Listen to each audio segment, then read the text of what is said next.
for you to talk about. So I said, you know what? Let me talk about something that's happening in this century for once. So before I have the recap, I'm gonna go ahead and get into it. Mouth, you saw that brawl? Yes, sir. I saw it, man. That was crazy. Yeah, that was. That was crazy, man. I have never seen anything like it. Not firsthand. Yeah, Not yeah, firsthand. yeah, Watching it all unfold, that was crazy, man. yeah. What'd you think about Man, you know what? It brought a tear to my eye, man. I was so happy. it? I love seeing us unite. I was like, oh man, this is Well, cool. I don't know what I'm gonna do with y'all, man.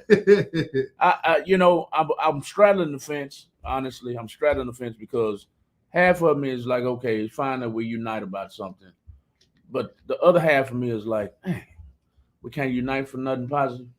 Yeah, yeah, I mean, I understand the situation, and I understand it had to be done. I understand we were completely in the right, but man, I wish we could unite. You know where I'm coming from, too. yeah, yeah, yeah. When it comes to something positive, we can't unite for nothing. But negativity, oh, we gonna jump all in. That's the only reason I was torn. Yeah. No, you know what?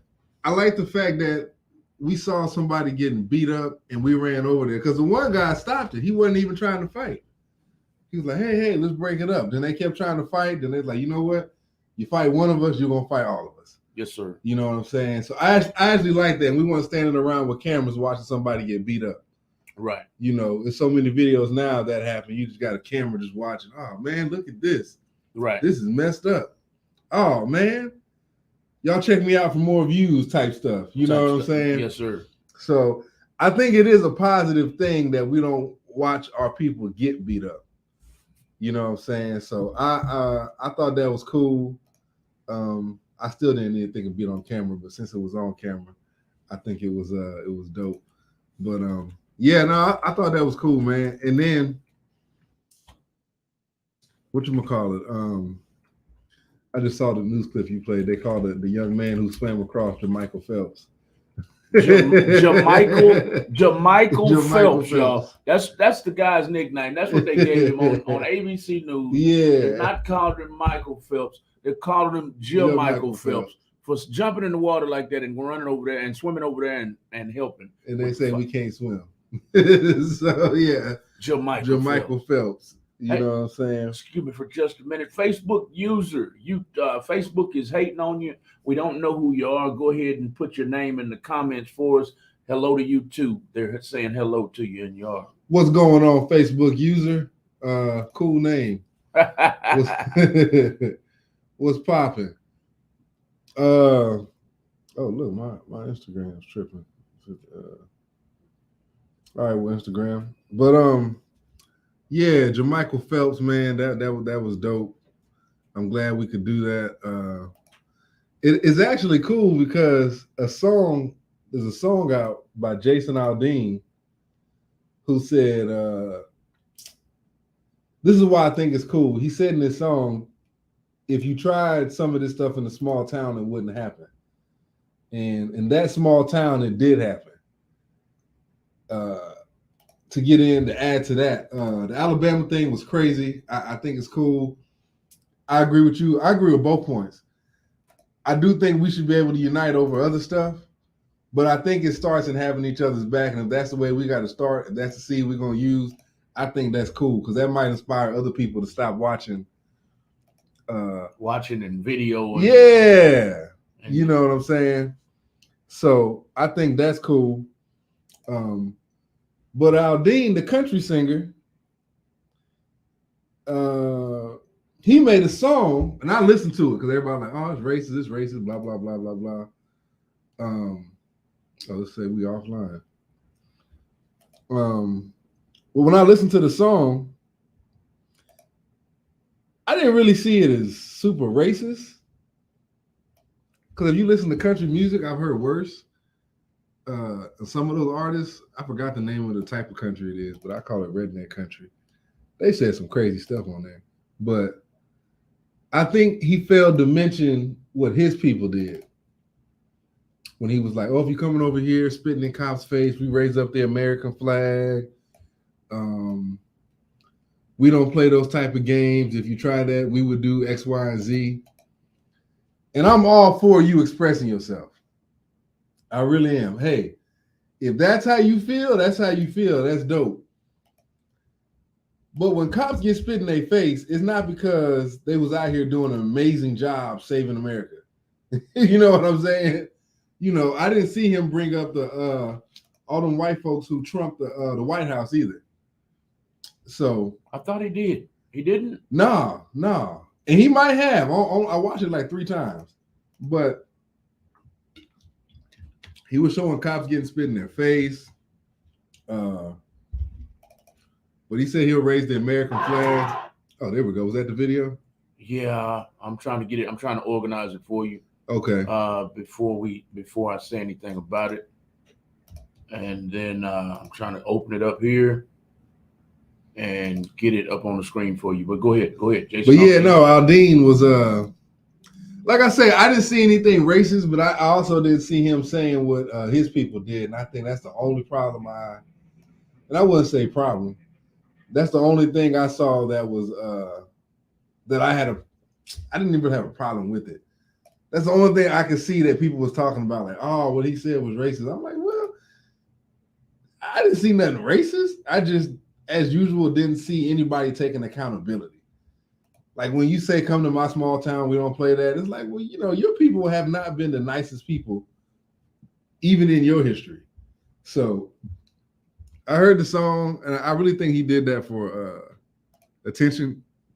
Because believe me, nobody would listen to that song if everybody wasn't promoting it, saying, hey, this song is racist and I don't like it. So, but yeah, I'm talking on some of these current topics. But yeah, I heard it, man. I don't think I've heard better country songs, but like I say, I understand his point. I thought it was cool what he said. I think our neighborhoods used to be like that. You couldn't come into our neighborhoods doing crazy stuff, you know, and if you did do something crazy, it would have been a problem. So I think that goes true for all small towns. Like you can't go to any small town doing something crazy. Mm-mm. You know what I'm saying? Like go out there to Beaumont or I said Beaumont. What am I thinking of? Port Arthur, Fort Worth.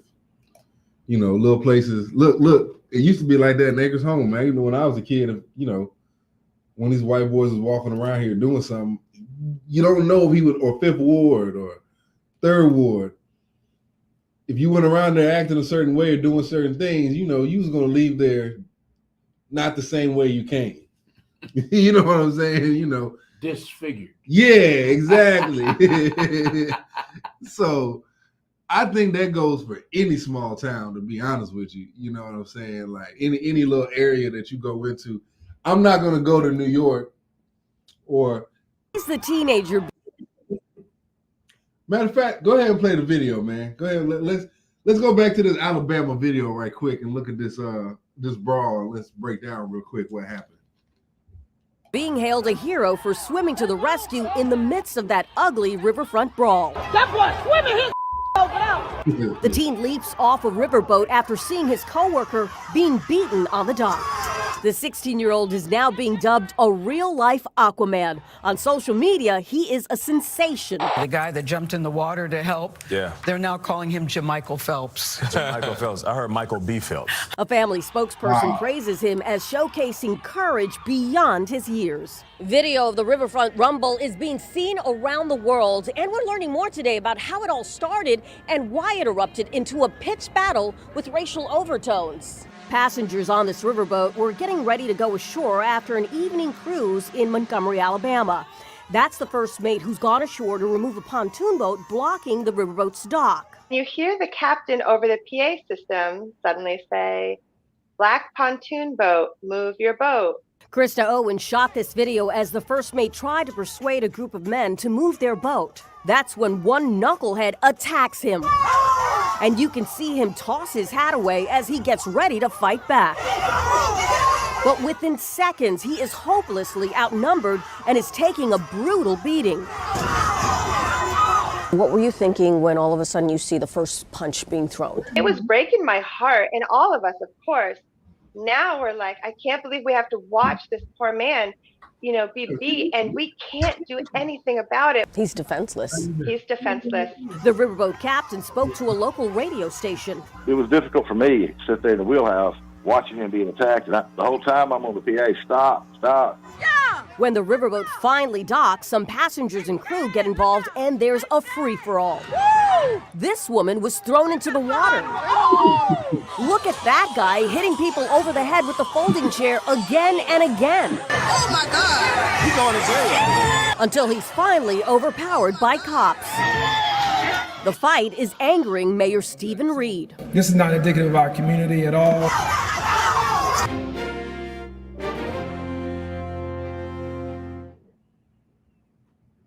Well. What do you think about it? You've seen it again. I know we've talked about it several times, but now that you've seen it again, what do you think? I'm still proud. I'm still proud. I'm glad they had that man back. You know what? If it was a bunch of us attacking them, I hate to go back in the past. When Reginald Denny got beat up after Rodney King got beat, that was like a travesty. But when we come out, and even if we take color out of it, you see a man getting pummeled by 3 or 4 different people, and somebody comes to help, I think that's an act of humanity. Saying, hey, I'm not gonna let this guy get beat up. Right. You know what I'm saying? And then, whether he's black or white? Yeah, if you take color out of it, you shouldn't. I think it's good that no one let that man get beat up. The only thing that brought color into it was because it happened to be a group of white people beating up a black guy. And they always love to call us thugs and heathens, so on and so forth. But I wonder how many of them going to get arrested and get called thugs and heathens after they attack that black dude on their boat. Because if that was us, we would automatically been Crips, Jamal. They're already making little light black jokes. Jamichael Green. Come on, y'all. So. But no, I still think it's cool, man. I'm glad they jumped in and helped that brother out, man. That small town, like Jason Aldean said, you can't do certain stuff in a small town. You'll get messed up. You want me to play that now or later? We'll play that later. Your guest, I need her to slide over for you. Oh yeah, y'all. You slide over to NUR and let her get on the screen there, and go ahead and get her introduced to our listening audience. Let me get some shenanigans off me. Oh, you good. Sister Vicky brought the closet with her. Exactly what to bring. So, listening audience, y'all are more than welcome to call in tonight on the topic. NUR Zulu is the star of the show. We're about to introduce our guest tonight and our second panelist. The number is scrolling on the bottom of the screen. The number is 832-560-2885. Call in on topic. We've got a great show coming up. This is the Rely Show, the RAULI show. That stands for Rebooting and Uniting Lost Energies, y'all. That's what this show is all about. NUR Zulu, star of the show. Let's take it over. What's going on? I like that. You like the Rebooting and Uniting of Lost Energies. We was just talking about the Alabama brawl. What you think about it? Oh. Hey, I love that brother swimming across that water. Yeah. I was like, he doing what? Okay, brother, get it in. I said, I see. So yeah, I was very impressed with that. And they said we can't swim. That boy was getting it. He was over there like a fish, just zoo, man. I was like, all right, man, there you go. I do like that everybody stepped together in unity to try to help out. Yeah. And it's just sad what happened, but this is the world that we're living in. So. Yeah. So I dig it. I feel it. Matter of fact, y'all, this is Sister. Look, I gotta call you by your name, Victoria. Yes. That sounds uncomfortable saying that. But also known as Vicky J. Vicky J. But I call her Miss Vicky. So this is Miss Vicky. To y'all, Miss Vicky J. She's the guest of the show when we're talking about preventing and escaping domestic violence. She has a group. She has an event coming up also in September. September 16th. September the 16th. And we are about to get to all that. We're going to go over a few more events, and then we're going to get to the main event. Miss Vicky J is in the house. She just had her 23rd birthday, y'all. So y'all give her a shout out. Yes. 23. 23 years old. 23 years old, y'all. Miss Vicky J. Miss Vicky J, where can they find your organization on social media? Instagram. I'm just gonna be under said Sister to Sister. I'm on Facebook, Twitter. Sister to Sister? Yes. And it's spelled SISTA. Sister. SISTER. Sister to Sister on Facebook, y'all. Y'all look that up. She's gonna give you a lot more info on that as time goes. The BRAWL, I keep notes so I can remember what I'm talking about. I freestyled one of the shows and I was like, I need to organize my thoughts. Hey. So the shootout, you know what's crazy? Did you hear about the HEB shootout of 249? No. Okay. My partner texted me that too. So there was a shootout at an HEB off 249 last week on this day. On Tuesday, matter of fact, in the afternoon. And they arrested one guy, but he didn't get no charges pressed against him.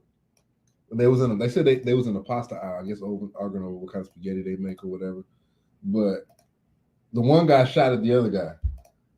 Over pasta? I don't know what it was over, but they was in the pasta aisle. Like, what are y'all? Are we just shooting each other in the ragu aisle? Like, what's popping? I think they take the license to carry a little bit too far. Yeah. You know, I'm licensed to carry, but you don't see me going no store pulling out, those guns because I can't find no milk. Yeah, for real. Come on now. That's supposed to be for defense in case you need it. Yeah. Not just, okay, I already got no pasta, so let me just yeah, let me just pop one off right quick in the HEB out of all places. I saw, this is a little off subject, but it's in relation to what Sister Vicky J said about sometimes you don't need a gun. Yeah. It was a case of road rage. I was watching it on YouTube, I think, or Instagram. And somebody had cut somebody off. And this guy that I'm about to describe to you, obviously had a webcam or had a camera in his car. So the camera's on him for some reason. It's on him. It's not facing outward. It's on him driving. It comes on, the video comes on, and whatever has transpired has already transpired. He's preparing for the car to come up beside him. All this car is about to do is throw a water bottle at him. He unloads. Pop, pop, pop, pop, pop, pop, pop, unloads. God dog. And there's bullets just jumping out. It's a 9. I was like, man, you gonna go to jail behind a water bottle? Yeah. Ain't this premeditated though? Yeah, yeah, that seemed like that would be premeditated. Yeah. That was crazy. That don't make any sense. Senseless. Yeah, a water bottle. They used to say you got to pick and choose your battles. Yeah, I agree. You got to, like, even if I'm carrying while I'm driving and you ran me off the road, my first thought isn't to pull out my gun and shoot you. I thought we had a call. Yeah, it's like, come on, man. That's low key. That's weak. Yeah. Because you don't know if there's kids in that car. That's it. If there's that's real coward. Yeah. If you got that much of a problem, tell them to pull over. Let's fight it out if it's that bad. But yeah, that's. I just learned to blow kisses when somebody's calling. Yeah. I love you too. Yeah. Smile and keep Jessica does something similar. She's like, oh no, she does thumbs down. Oh. Yeah, she's like, nope, thumbs down. Yeah, so I think that's cool. There's always alternative things you can do. Yeah. Other than shoot somebody. Yeah. Like that's something you just ruined lives. The person you shot life, you ruin your life, your family life. Yeah. All over because they cut you off on traffic. Yeah. So I'm like, yeah, that's crazy. And same thing with the HEB shootout. What I do find crazy is the guy that you talking about, was it a black guy? He looked to be maybe Hispanic or white. Okay. And the other car was white. Oh, white on white crime. They say that doesn't happen. Yeah. Yeah. He looked maybe Hispanic, and I'm only saying that because he was was kind of dark complected, but he wasn't black. So I'm thinking maybe Spanish. Okay. So, and I'm surprised that that's like my favorite one. What? I have nieces and nephews that work there. Yeah. You be on 249. Oh. That's they call you right to tell you there something? on Louetta. Yeah, Louetta. Yeah, no, they ain't trying to tell me that. And see, I don't watch a lot of news just because of that. Yeah. I don't want to have me scared to come out my house. So I don't watch the news. Yeah, that's why I don't like. I'm like, nah, I don't be watching it. I do it for just to talk about it, but yeah. They didn't charge nobody with that though. Like the dude who shot at, they didn't charge him with nothing. Oh wow. And in the police report, they put in there, we're looking for the other guy, but we just want to talk to him to get to know what happened. I'm like, dang, now that would have been us. It would have been an issue. Yeah. You know, it would have been a warrant out. They would have leaked the name, the family members, where the dad went to school at. You know what I'm saying? Everybody at your door and your family door too. Exactly. Saying, how do you feel about your so-and-so doing this? So I found that kind of be like, come on, that's biased. Last thing I want to cover is a lot of these trans, gay, and lesbians are getting a lot of attention. Like, I'm not against what you do. I don't think you should or shouldn't do it. That's your business. It's none of my business. Yeah. But I think you got homeless people living under a bridge. You know what I'm saying? You got old people. I was talking to this guy the other day who was fixing up my mom's house. And he said he fixes up houses. He said he went to this old lady house, about 80, 90 years old, whatever. And after Harvey, all of her stuff got wiped out. So she was living off concrete. Everything was molded. Mm-hmm. Yeah, all that. And he said, we can't do anything to fix it. We don't work on houses. We work on apartments. I mean, we don't work on apartments. We work on houses.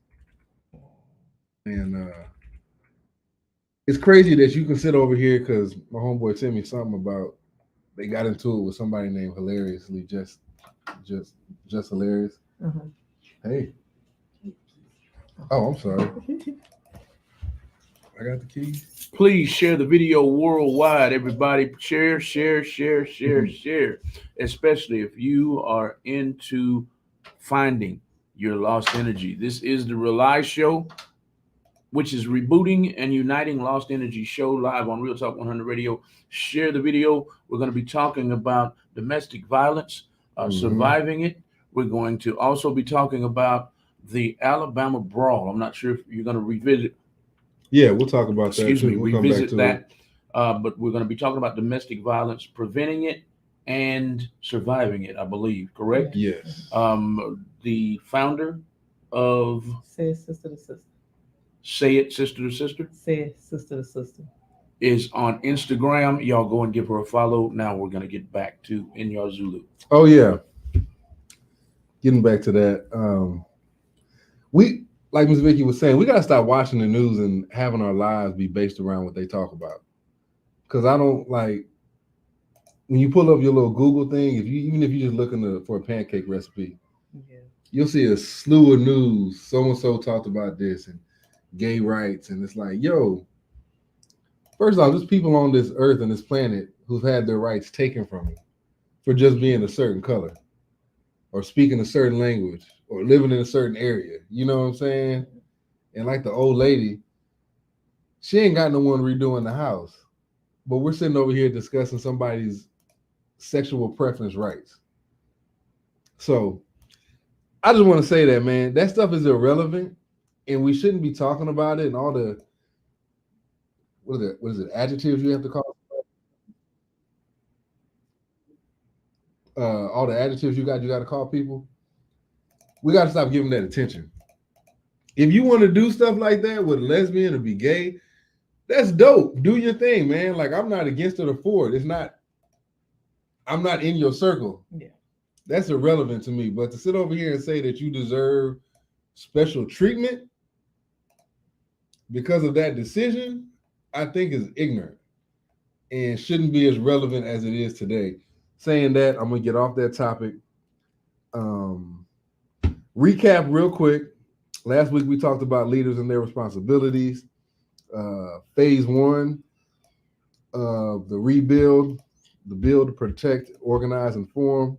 And Phase 1 is always going on until it's over. So y'all remember to get at me with phase 1 if you want to help, if you want to teach the kids, if you have something that you're good at, if you know how to build, if you know how to fix a car, if you know how to scrape window, whatever it is you know how to do, if you want to help teach these young kids and give them skills, because the schools ain't doing nothing. You know, these schools are sitting over here giving you toss tests or whatever they give out now, SATs, but they enter the real world, they enter reality and can't fix a tire. You know, can't change oil. Don't even have knowledge of it, you know, and then they're so dependent on computers. I had one of these youngsters ask me the other day, well, not like I'm old or anything, but they was like, you think you could survive without a Google Maps? I was like, yeah. Most of my life was without some computer telling me where to go. People used to tell you, hey, exit on this exit, turn by that red house. You're going to see somebody always sitting outside. Pass them up about 3 houses and I'll be on the left. And there was no cell phones to call nobody. You know, yeah. If you wanted, that was, if you don't, people don't even know how to read maps now. Orange book. Yeah, you had to flip from one page to another to get back to that street. And look, we got to stop being so dependent on these computers, man, because they're going to shut down one day. Or even if you lose your battery power, we got to start having some common sense. You know what I'm saying? If your car breaks down, you should know how to take the bolts out and change the tire, lift it up real quick. You know what I'm saying? You think we're gonna lose computers one day? Oh yeah, man. We didn't come in here with computers. We were the computers. True. You know, so I think we're always gonna go back to how things were. We're gonna revert back to. Please tell me we're not gonna go back to prehistoric days, or you know what? I think our idea of prehistoric days is movie based. Okay. Because if you look in the pyramids, they still had lights, which still work today. They had running water. They had more gold in there than a lot of us have ever seen in our lives. And there's so many levels to it. They just see the top level. So I don't think prehistoric, like how many people have you seen now build a pyramid, right? That is mathematically correct with the sun. That's true. You don't see that. But we got all this technology. How many cures for cancer do we have? None. AIDS, whatever new disease comes out. We don't have any of it. How many diseases did they have back then? I'm not too keen on history, so tell me. None. All these diseases have you can link back, even in copyright books, can link back to the 1800s. 1817, late 1700s, 1800s. But when you read the Bible, plagues were mostly mental. You know what I'm saying? Like it wasn't necessarily a disease. And if you had a disease, it was in a certain part of the world where they might have not been living clean. You see what I'm saying? So I think going back to prehistoric days, and really all that word means is prehistory. Mm-hmm. You got pre and then you got historical. And historical is a story that somebody else wrote. So if you just go back to what we was doing, I think that we was living better then. We ate from the lands. Even our grandmas, at least my grandmas, they had gardens. They didn't go to grocery stores. And most of them died of natural causes. And they started dying because they used all that damn salt on their food and stopped, you know what I'm saying, making their own stuff. You know, you start seeing seasoning cabinets with Lowry's and all this other stuff when before they would crush up peppers they got from the garden. You know, or just natural sea salt that they would get from a pond or a river nearby and dirt, and you know, they would sift it out or whatever. But yeah, it was. So yeah, I don't think computers are going to be here too much longer, like they say, in the form that we have them now. I think they eventually going to be shut down, and you're going to have to be able to use your common sense. You're going to have to read a book, you know, or something like that. So yeah, to answer your question, I think we're going to go back to a time where you're going to have to use your mentality, you know. Well, that's close enough, because let me interject one more thing. Oh, you good? You good? I was talking to my daughter the other day. She's about to be 22 in February. Ooh. And I said, "Hey, baby, how are you?" "I'm fine." "Where you at?" "I don't know. You don't know where you're at? No, I'm at my friend's house. Where's that at? I didn't know. I'm like, anyway, my point is, in relation to what you just said, you need to know a landmark. You need to know something. What if something crazy goes on over there? You can't tell me where you are. You can't tell the police where you are. What are you gonna tell the police? I don't know. Yeah. You got to do better than that. You about to be 22 years old. You have to do better than that. Yeah. And these kids today, man. And see, my 2-year-old grandson, when they turn down Kirkendall, oh yay, we going to Gigi house. Yeah, they already know. They already know. Paying attention. Yeah. They already know. See, that's good. 2, and they're 2. He's 2 years old. And mine is 20 years. These kids, all they want to do is play videos and smoke weed. Yeah. That's it. And I don't understand. I was, like you said, we had landmarks. And right now you can put me on any freeway in Houston and I'm gonna know where I'm at. Oh yeah. You know, and don't talk about the back roads. I was about to say, yeah. But sometimes I'm not even getting on the freeway. But just you good on the back roads? Oh man, please. Oh yeah. Especially you trying to get out that traffic. Oh yeah. Really? I'll go down Tidwell. What those? Yeah, I'm talking about the little back road. The trying to get from the south side to over here and trying to hit a bunch of back roads. I'm lost. Oh yeah. And Acres Home or Fifth Ward. Yeah. Get out of there. But freeways, put me on the freeway and I'm gonna take you anywhere in Houston, Texas. Yeah. But some people, like my girlfriend, for example, she'll get on 610. I've been on 610 an hour. And doesn't realize it's east and west and north and south. Yeah. You need to get north to get home, to get on this side. Yeah. If I'm not mistaken, right? No, you're right, 610 north. Yeah. I've been on 610 an hour. Where am I? I don't know.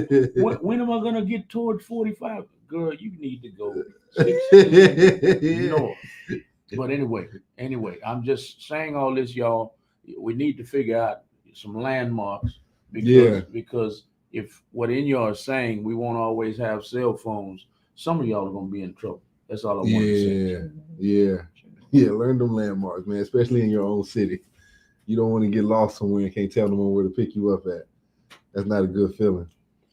But back to that, man. We need to just, you know what? We got to take responsibility for that too. If our kids don't know where we at, because we got to teach them. I tried. No, I'm not. Yeah. No, they stopped listening at some point, and I just got tired of arguing. Yeah, I feel you on that. No, it's still on me though. I know. Yeah, but I just got to a point where I'm like, I don't know where you got your brain from. Your mom is fairly intelligent. I'm fairly intelligent. Yeah. Why aren't you picking up like we picked up? You know. So anyway, it sometimes it does take a minute to. And they're in the stage of I don't want to listen. I know everything. Don't tell me nothing. Yeah. I was there. I can't look. I was there when in my 20s. I sure was. I thought them adults were stupid. They used to tell me stuff. Hey, don't do this. I'm like, boy, y'all are dumb. Y'all don't know about this life. Until it clicked, I was like, yo, I was dumb. I should have been taking notes. Shoot. But yeah, now sometimes it takes a minute for it to click in, man. We got influence, so much influence that, when you get that freedom, especially if you've been in the house, or even if you haven't, you get that freedom, you're around other people, which you think is cool. Yeah. You let them influence you. So we just got to be there for like, hey man, not trying to get in your business, but trying to get in your business. That's not what it's about. You know what I'm saying? And when they listen, they listen. Eventually it's going to kick in. Hopefully it kicks in while they're alive or while you're alive. You know what I'm saying? But rely, rebuilding and uniting lost energy. Remember, phase 1 is consistently going. When the parties are ready or when the get-togethers or start, when I get places and stuff like that, I will let y'all know. When the groups get together, I was starting the fathers group for the fathers to teach the future fathers, and the future fathers to teach the single guys, and the same with the mothers and the kids, being a mediator between the kids and the parents. All that is still going down. If you want to join that group, Malcolm, do you still have that flyer? I believe so. I believe I can retrieve it. Whenever you get a chance, that flyer from last week, those groups are still going down. So if you want to do that, let me know. The minute somebody want to join, we'll do it, and we'll make a move. And that's going to bring us until, when when you get it up, just put it up. That's going to take us into something that is affecting our community, our culture, and other cultures: domestic violence. Where the man and woman is either getting physically hit on, mentally threatened, or physically or mentally threatened. And seeing this firsthand, cops don't really do nothing. You can call a cop and say, "Hey, he's hitting me," and he's like, "Well, does he live here?" They'll ask all these questions, and you got a black eye, and it's like they don't really do anything. And by the time they do something, somebody's either dead or severely hurt. I think they've changed now. I think it's since we've been bringing more awareness to it. Mhm. They're changing different bills and getting different bills approved. So now, and I think it still needs to be tweaked a little bit, because you can say, "Oh, he hit me," then they taking you to jail, and then this guy got a record, and then his record is messed up. So I think they need to do a little bit more investigation, see if it was actually that, because you have some situations where the female actually doing the hitting and being the violator. Yeah. And then she say he did it, and it's not the case. True. Yeah. I'm glad you brought that up, because that does happen. And it can happen to men and women. Yes. The woman can sit over here hitting the man, or mentally or verbally abusing the man. Same with the woman. And sometimes the woman has the upper hand, because if a woman comes crying to a cop, 9 times out of 10, they're going to believe her over the guy. Sure. And that can mess it up. Whereas if the guy is not doing something, but if the guy is doing something, the cops don't listen. Either way, I think in our community, we should take more action. Yeah, I agree with that. I think the men, if you know, because men know, he going to come around and, either hide it from you or tell you, "Hey, man, I had to let her know you can't talk to me like that." Well, how'd you let her know? You don't put hands on your woman? No. You know what I'm saying? Some men think like that. They think it's okay too. Yeah. Mm-hmm. And I think women, especially all women, but all women should have a place where they can go either tell another sister and be like, "Hey, man, he hit me and I really need to get out this situation." And they can go relay that message to the brothers. Like, "Hey, she getting hit. Y'all need to handle up." And then we go over there and say, "Hey," that's my jam. We go over there and say, "Hey, you can leave now, or we're going to make you leave. You can leave her alone now, or, we're going to have some issues. And we're going to stay consistent with this. It's not going to be a one-time thing. Like, leave her alone. Both of y'all need to separate, blah, blah, blah." But before I get into that, I want to get into your story. Okay. So I'm going to say this before we get into my story. Oh, yeah. So that's easier said than done, because feelings are still involved. And then you have to be careful with that, because if you go in and you try to protect somebody, then you get them out of the situation, and he calls sweet talk. She back over there. Accountability. Yeah. No, you're right. See, that's where the sisters come in. The sisters got to be like, "Hey, man, if we send them over there, you got to bounce." And the same with the men. The men, sometimes we staying with someone because the sex is good, or because we don't have a place to stay and one of the parties is providing that. And we're like, "Okay, I'm going to take this last hit until I find somewhere to stay." Or he gives me money, or I think we're in love, and it's, whatever the situation may be. But when that happens, you're right, if someone gets involved, they got to be like, "Hey, you can't go back to him under any circumstances. If you do, that's on you." And I hate to put it like that because you don't want nobody to get hurt. Yeah. But if you do, that's on you. But if you think about it, you pulling somebody in there and you might cost this person their life and they done lost their life trying to help you and then you go back. I've even seen it to where you say me and Inyar pull up in your driveway and your old man, my husband, boyfriend, whatever is putting his hands on you. I've even seen it to where we get out of the car and hey, and you turn on us. Oh, yeah. Yeah, I've seen that. We're trying to help you. Yeah. Yeah. Yeah. And so that's in relation to what you said a few minutes ago. It's not always that easy. That's true. Mm-hmm. Okay. So since we're talking about that, what do you think? What's like a strategy you would have? Like now? A strategy I have now. There's a lot of help out there. Okay. They need therapy. They need to detox. They need to feel safe because you don't know what situation they're in. The person might be threatening them, threatening to kill them, threatening to kill their family. So there's that control still, even if she's out of that place and she's somewhere safe, there's still the back of their head, that fear, what if he find me? If he do this to me, what may happen? Okay. How do you break that? Or how do you, excuse me, how do you break system? Getting counseling, getting therapy. We was taught our cultural ties. Don't do no therapy. Yeah. We absolutely need that. That's probably the best thing I've done for myself. One of the best things is to get counseling therapy for that. And you think if you would have got that when you were in your situation, it would have helped you like leave, or it would have had you feel safe to leave, or? Yeah, I think so. Okay. Yeah, I think so. Because when it was happening to me, there wasn't much awareness. It wasn't, crime victims wasn't out. The services system, there was really no way out. No. So let me ask you a question. What keeps you there?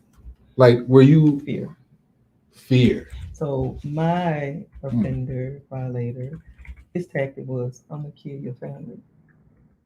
And that was it. Kill your mom, kill your brother, I'm gonna kill your family. And I had family standing across the street from me. I'm gonna kill them too. I was young, so in my mind, he's gonna take out my family. If I do this is gonna happen to my family. Forgetting the type of family that I have on play. So it was fear. Dang, so fear keeps you there. Yeah, fear. Yeah. Dang. So you said if you would have had counseling, I think that would help. Because if I had a way out to talk about what I was going through, then that person probably could have talked me and said, hey, we need to tell somebody. Okay. And then getting the police involved. Okay. You think, like we were talking about earlier, say me and Malcolm pulled up. And so you would talk to the counselor before that? If it was available, if somebody sat me down and talked to me and made me feel comfortable and safe enough to share it with them and say, I promise you I can help you, I would have got out of it. And so how would they make you feel safe? Just by saying it, or like would it take a minute, or? It just depends on their deliverance, because you got to first listen to what they're going through. Okay. And, see what's going on. Each situation is different. Mine is different from, someone else's. There's, the physical abuse, there's sexual abuse, there's financial abuse, there's the mental abuse, there's different tactics. Dang, that's true. So you thinking the majority of the tactics that some of these men and women use, a listening ear, is the first step? Yeah. So like if you're talking to someone and because people say, okay, I hear you, I understand you, but you gotta have empathy. Yeah. You gotta show them that you really care and you're really concerned, that you're really feeling what they're going through. Because some people may think, oh, you're not gonna do nothing, I'm just a piece of paper for you. That's true. Yeah. That's true. And you have some organization that probably was in the past that delivering wasn't good, they went there, they talked to them, and they didn't have no good results. Then you have some that have been there, done that, and actually know how to reach that person. Okay, we're getting into like a third, fourth question. That's perfect. So so empathetic ear. Mhm. Somebody that can talk to you and is empathetic. Yeah, That's not like and not judge you. yeah. That's what I'm about to say. Not judging Yeah. you. Okay. And you probably a lot of people probably deal with that. Someone who's judging them. Like Yeah, like you stupid. Because I did. I was watching Lifetime.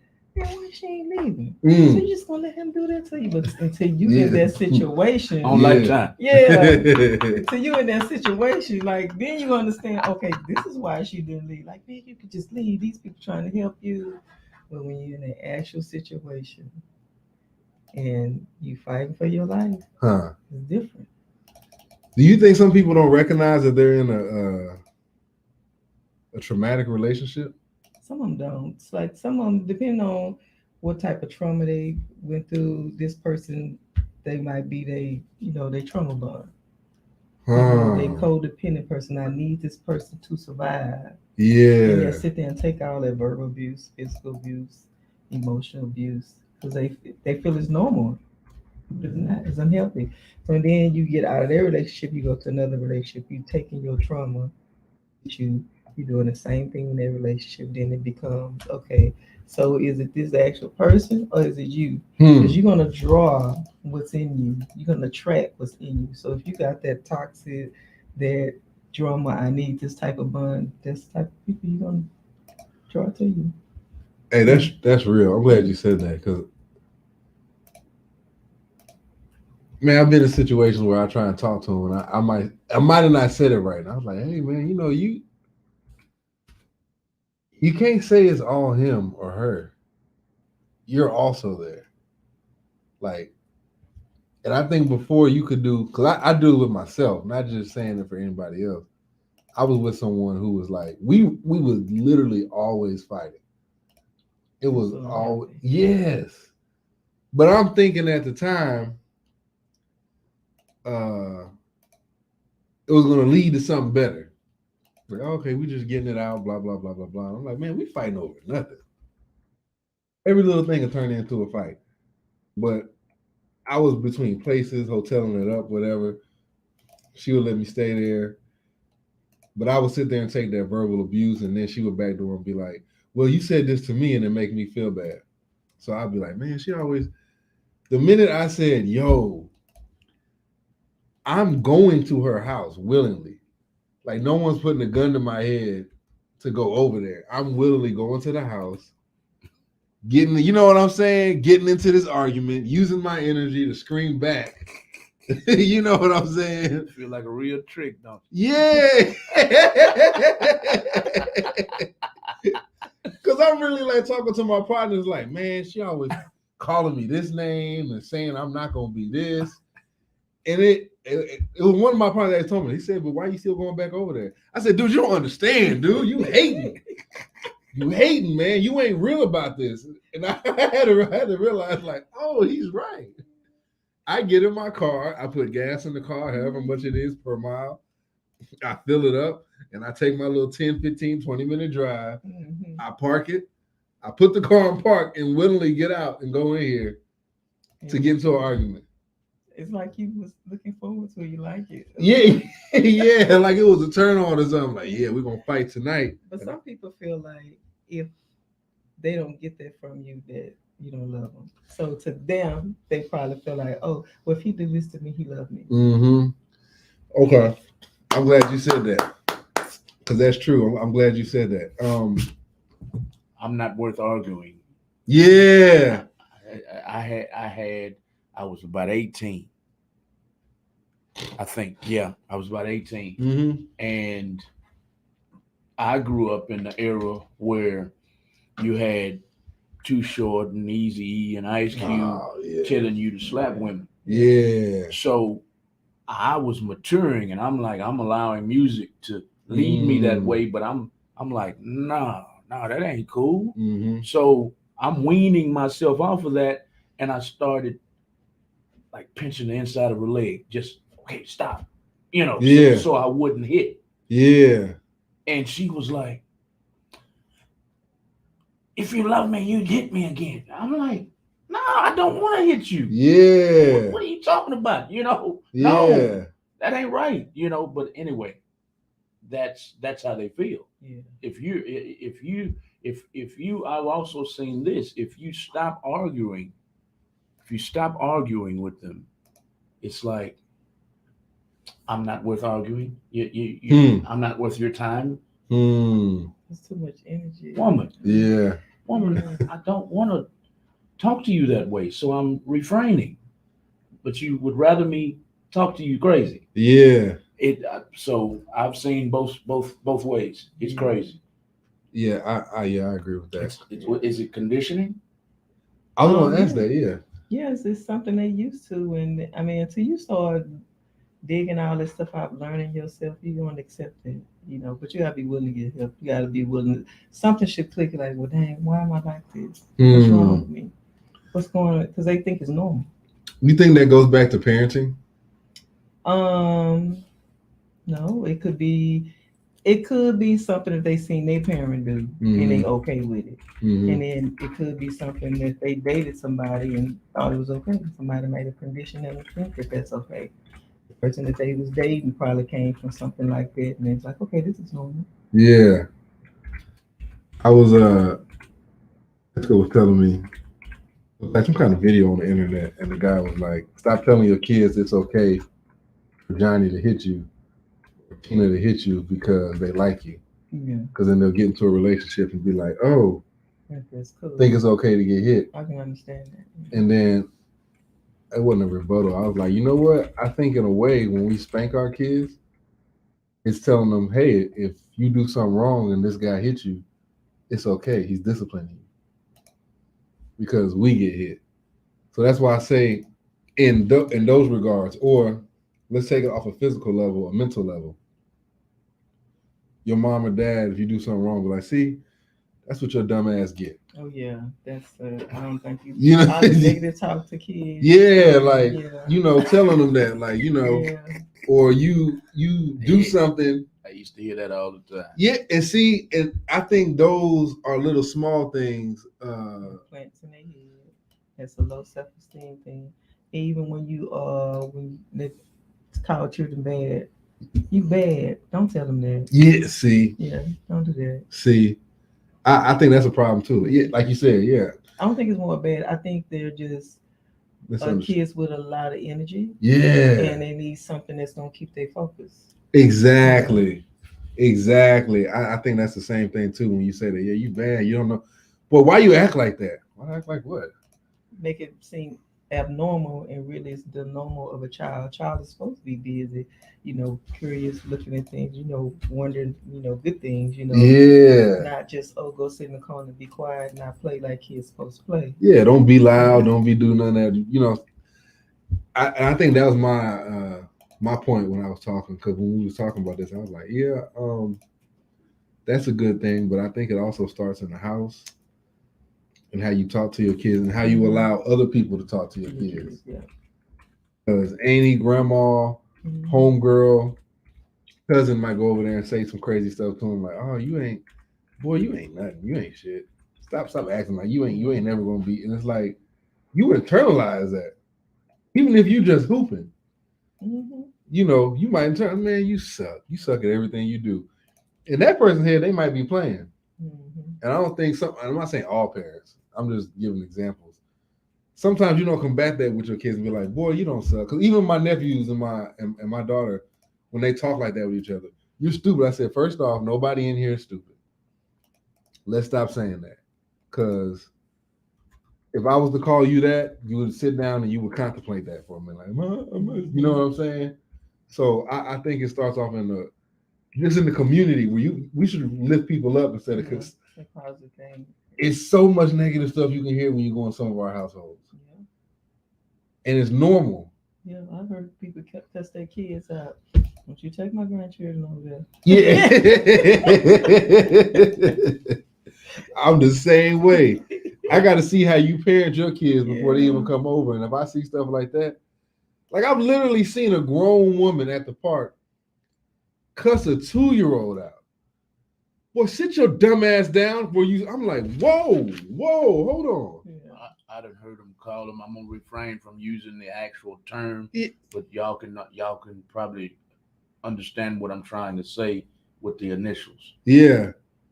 If you don't, to a child like between 2 and 5 years old, if you don't get your BA out of my face, yeah, I'm like, that's a kid. Yeah. It's not a grown man. I can see if you was mad at a grown man. Yeah. But this is a baby, a 2 to 5 year old. You just like your daddy. Get your BA out of my face. Oh, that's another one. I'm like, wow. Yeah. Y'all are wild. That ain't right at all. Yeah, because when you turn around, you think they talking to a grown man. Like, what this dude do? Oh, wait a minute.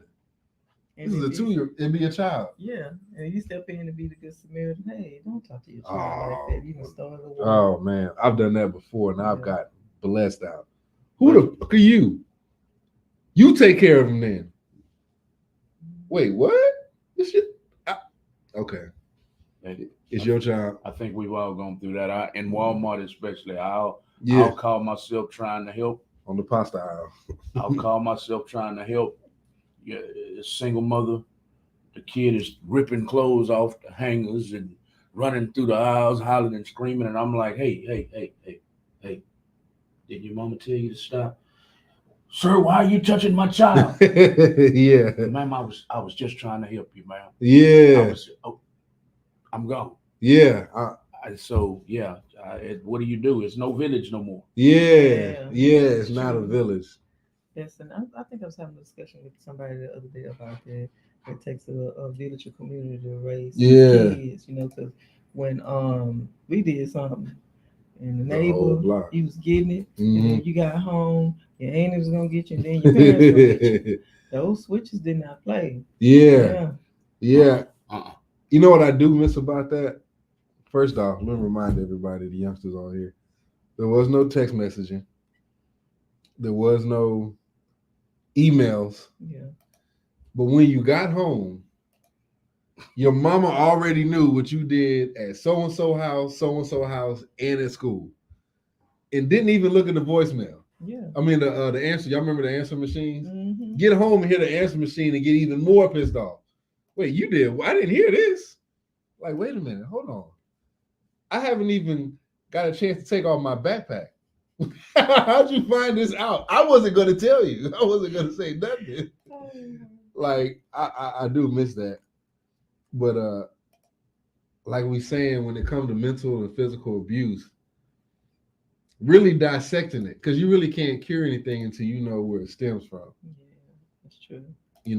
And so I was thinking like, okay, in the households or lack thereof a household, you might not have a mom or a dad, or you might not have a mom, or you might not have a dad. So the person who took you in treated you a certain way. So now you think this man or woman is doing the right thing. Mm-hmm. Like, how would you break that mindset, saying, hey man, this isn't healthy for you. Going in here arguing every day about the shoe being untied, you know what I'm saying? Yeah. Or why'd you change the channel when I was watching it? Stupid stuff that leads to nonsense, even more nonsense. Like, how do you tell someone this is not, I don't want to say normal, but this is not healthy? I mean, you probably can't tell them this is not healthy, and they probably gonna look at you like, what do you mean it's not healthy? Yeah. What exactly do you mean? So I think this is just my opinion. It's gonna take somebody. It's definitely gonna take somebody outside of them or something to trigger to say, "Hey, this is not okay." Yeah, that this is unhealthy. My situation. So I always tell people they ask me, "Who am I?" So I am a daughter, a granddaughter. I am a mother, a grandmother, an aunt, a sister. And I'm somebody who made a poor choice years ago, not knowing myself, not knowing, just really not knowing self, and thinking things were okay, that chose to date somebody who looked good and talked the sweet talk, but was actually a demon. It almost cost me my life on that decision.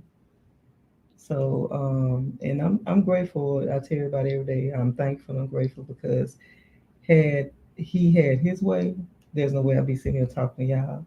I wouldn't see my children grow up. I wouldn't see my grandchildren, and my mom and my dad would have been, truly hurt because my mother said, "I'm having dreams about you. Are you okay?" I said, "Yeah, I'm okay, mama."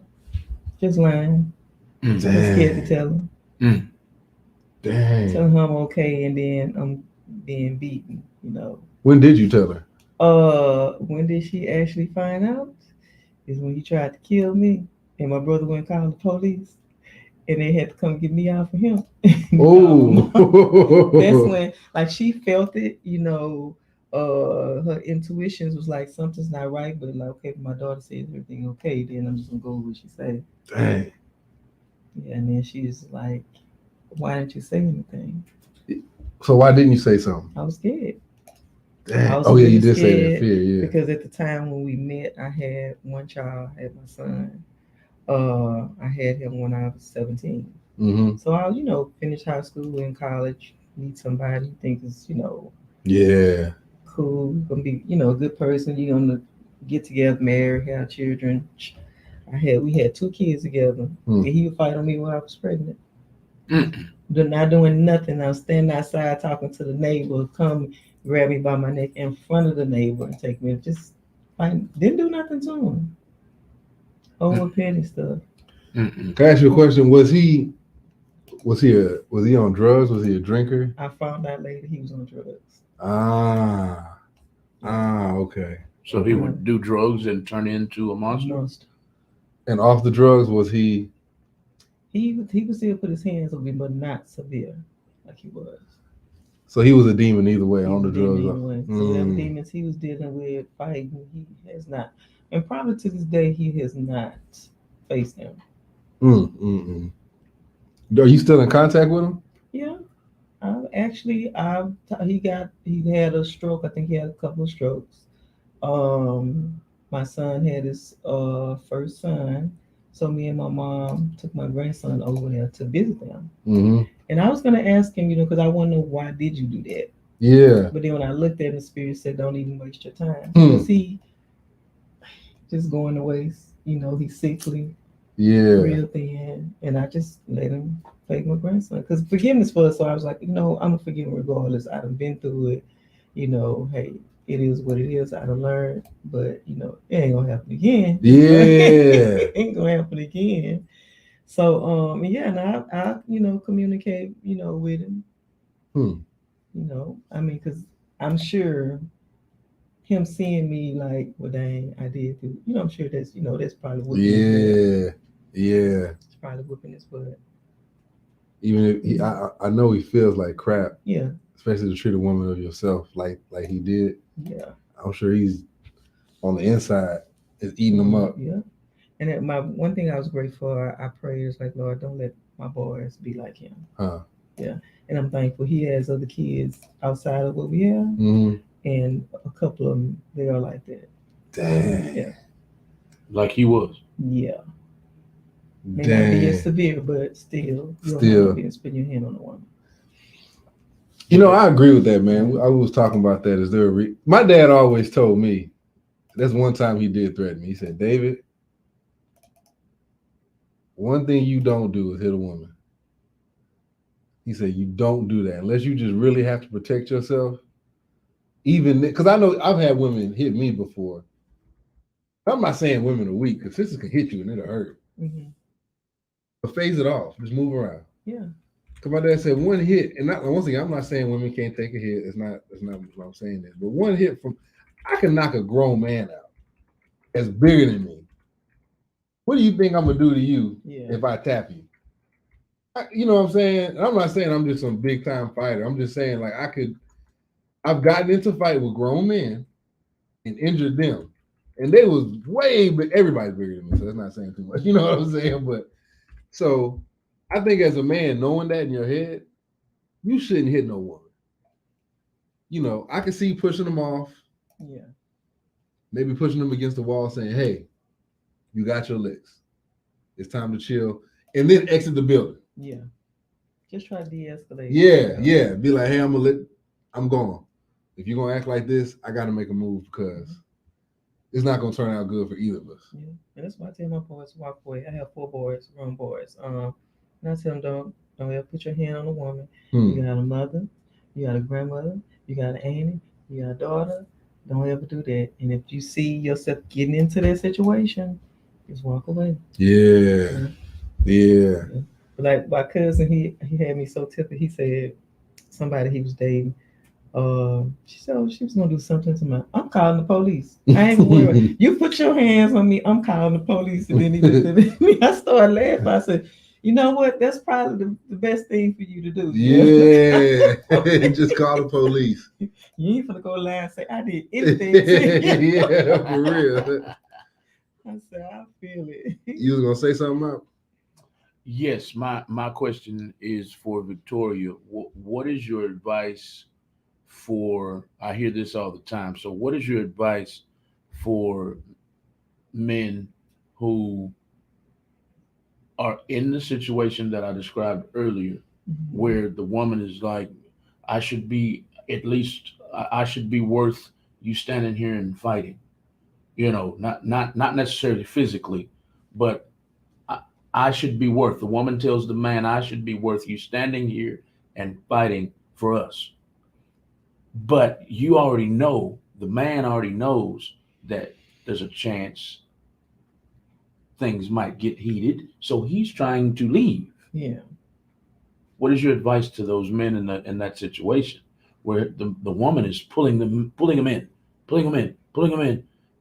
If you love me, you'll stand here and fight me.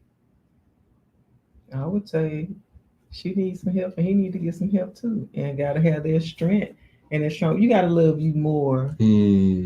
Love yourself enough to get out of it. Like now I have zero tolerance. Yeah, it's zero tolerance. I'm not putting up with no nonsense. It's like because you gotta love you first. Because if you do all the work, take all the time working on yourself, and you go with somebody that haven't worked on themselves, just putting you back into that. That's unhealthy. You know, and I'm sure depression sits in, anxiety could sit in. You know, people now having suicide thoughts. You know, get yourself in a healthy situation. If they don't love themselves enough to do it, then I say just, love yourself enough to walk away. Tell me if you agree with this to your partner. I think a lot of people are in the situation, male and female, have very low confidence or self-esteem, like you said. True.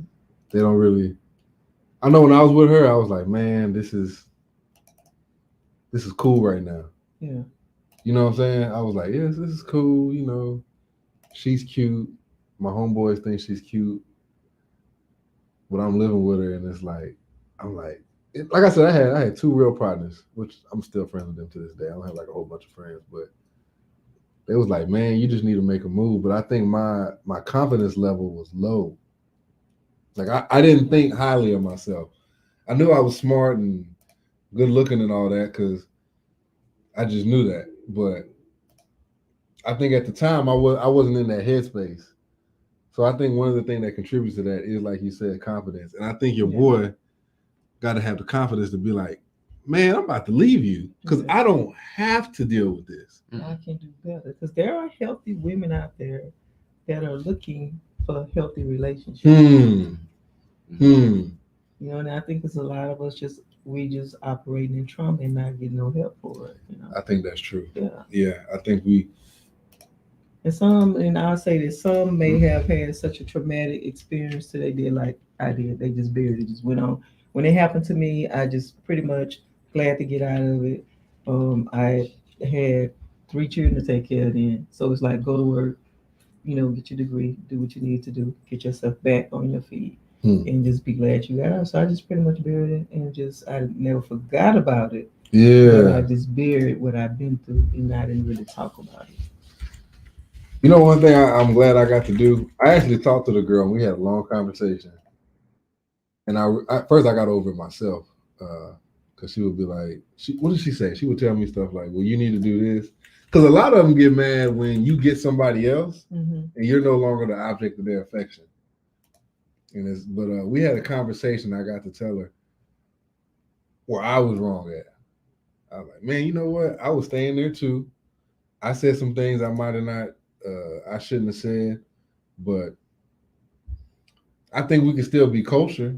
Yeah. We don't got to hang around each other every day. Because I feel like, you know, with me, like I said, I sat down and talked to her. You know, I was like, man, I don't want to talk to you no more. Not on no evil stuff. Not on no, I'm going to get back at you. Not that I'm trying to make you feel bad. But this is not what a relationship is supposed to be like. I don't care if we're intimate or not intimate. We should not be fighting like this. Mm-hmm.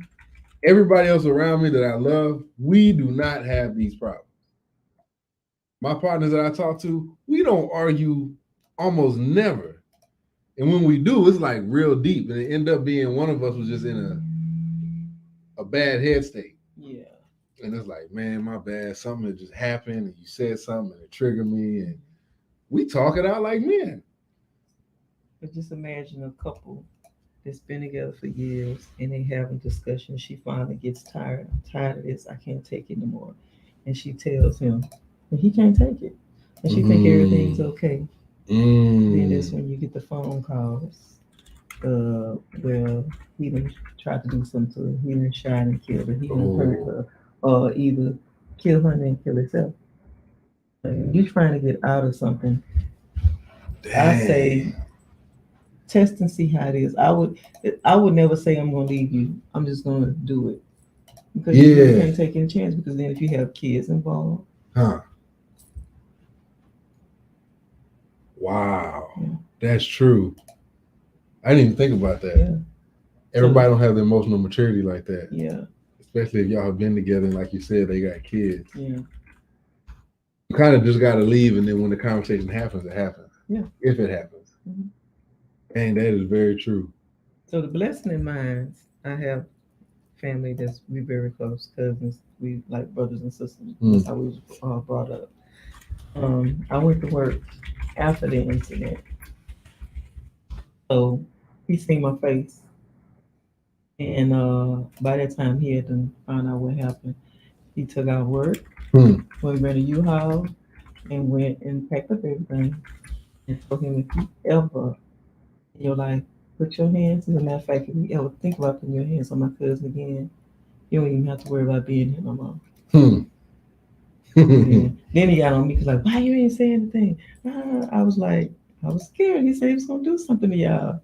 Then he kind of looked at me, but then he understood what I meant. He was empathetic. Yeah. We need more men like that. Yeah. I think we need more men like that. I think we should do that. And you know what? It's funny because we'll take risk at a job. Yeah. Anywhere you work at, somebody can come shoot it up. Yeah, that's true. We take risk going to job. We take risk driving every day. Anybody can hit you in the car any day. But it seemed like when it comes to stuff like that, like we was talking about earlier, culture and fighting for our women, it's like what he did was G. And I feel like that's what you should naturally do. Yeah. But I also feel like you said, some women will jump on you if you try and save them, not save them, but just try to remove them from the situation. So I think on both sides, we need the women to talk to the women and the men to talk to the men, and then sit down and we talk to each other. Yeah. And really, that's we don't have a lot of elder women talking to our younger generation. It's hard to find that. Because we have a lot of, they're lost. They don't have no respect for themselves. And not just, but it's the truth. They don't have no respect for themselves. And maybe, a lot of low self-esteem. Yeah. A lot of them think, okay, it's okay to dress like this, to have all this here out and this and that, and you go attract the wrong thing. You bring it in trouble. You want somebody to see this here. Exactly. This here, and not this here. Exactly. See this first. Exactly. They're going to treat you just how, they see you. And that's from low self-esteem, not knowing yourself, not knowing your worth. That's why it's good to meditate, because that's a lot of things that got me through So let me back up. Okay. So what made me go on my journey to tell my story is that COVID hit. So we was forced to sit in the house and deal with ourselves. So I would always like I can help anybody make some money, build a business. Then I get to my stuff, I stop. So I got tired of myself. So I was crying like, well, why am I doing all this stuff? This does not make sense. What's going on with me? All this here. And so one of the organizations that I volunteer for called Pure Justice, they sent a text like, hey, anybody needs counseling, go ahead, get my number. And I was like, okay. I'm just sending out to everybody. And then I was like, I don't need that. Then some said, just go and sign up for it. So I signed up for it just to be signed up for it. And then found out I needed some help. So I was talking to the therapist. She was like, okay, and you're doing this. And so she said, I'm going to tell you why you're doing it. She said, it's tied, your fear is tied to your abusive relationship. She said, in that, he made you feel like that you couldn't accomplish nothing, that you wasn't worthy, that you couldn't do. Like she started naming things. And I was like, the heck? But she was right on the money. So they brought this other lady on who was giving a series of getting in tune with herself. She was a soul coach. So the spirit kept nudging me like, go ahead and book an appointment with this. I was like, no, I can't do it. I don't feel like doing that. But she kept looking at me. So I was like, well, I was talking, let me just go on, book the thing. Yeah. And then she was like, she was explaining to me how my trauma had pressed down everything and how I was in fear of everything because of what he did to me, and I needed to overcome this. So she was giving me things, showing me how I should overcome this and let things go. I went to a play, and it's called. So it was a scene in there where the guy was abusive to the girl and he killed in the club. So that triggered me. Yeah. So I cried in my car all the way home, got home, woke up my kid. They like 2:00 in the morning. What is going on with this woman? My I'm just crying. I just thank God that I made it. I'm just saying, and they was like, what is going on with you? And they didn't understand. So, and this is like years. I actually just told my kids in 2019 what I went through. They did not know. Dang. Because they like to stay at my mom so much. So they didn't know what was going on. I was thankful for that. So, and it was hard, because here it is, I'm telling you, your dad that gave, helped me bring you into this world, tried to take your mama out, so they're feeling some type of way about that. And they probably still is, but I just told them we just have to work through it, I'm just thankful that they ain't like that. How did they respond when you told the kid? Wait, okay, well, 2 questions. I guess through everything coming out made you want that. Is that why why'd you tell them? Oh, because I felt it was time that I needed to tell him, because I had to explain why I wake you up at 2:00 in the morning, crying and telling you that I'm so glad that I'm here to see you grow up as a man and have your own kids and stuff like that. And so I just had sat him down and talked to him like, years ago, this is what happened, and this is what happened to me, because I still have marks on my face and stuff where he bit me in the face, and this is how I got this, and this is what happened, and I told him how he tried to kill me, how he tried to cut my throat. And I said, all I got to think about is y'all, that I cannot leave this world, leave my children here. Dang. I cannot leave this world. And I just, they asked questions like, well, what all did he do? And I said, he used to beat me. He's hit me wherever he was going to hit me at. What was you going to say, Mike? My girlfriend, to this day, I forgot when she was abused, but it was something like, let's just say 18 through 22. I'm not sure. I'm just throwing a number out there, but still to this day,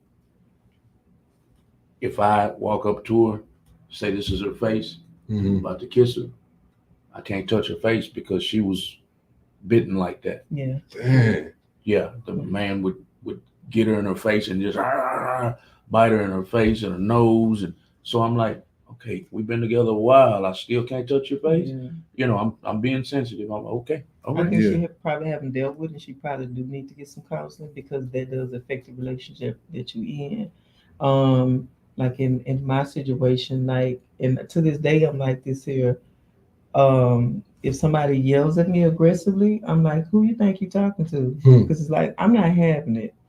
And then there was another thing while I was taking the counselor, I was acting like when I'm at work and somebody talks to me aggressive, that just pissed me off. I just like, who do you think you talking to like this? Yeah. Said she was So, she was 16. Oh dang, 16.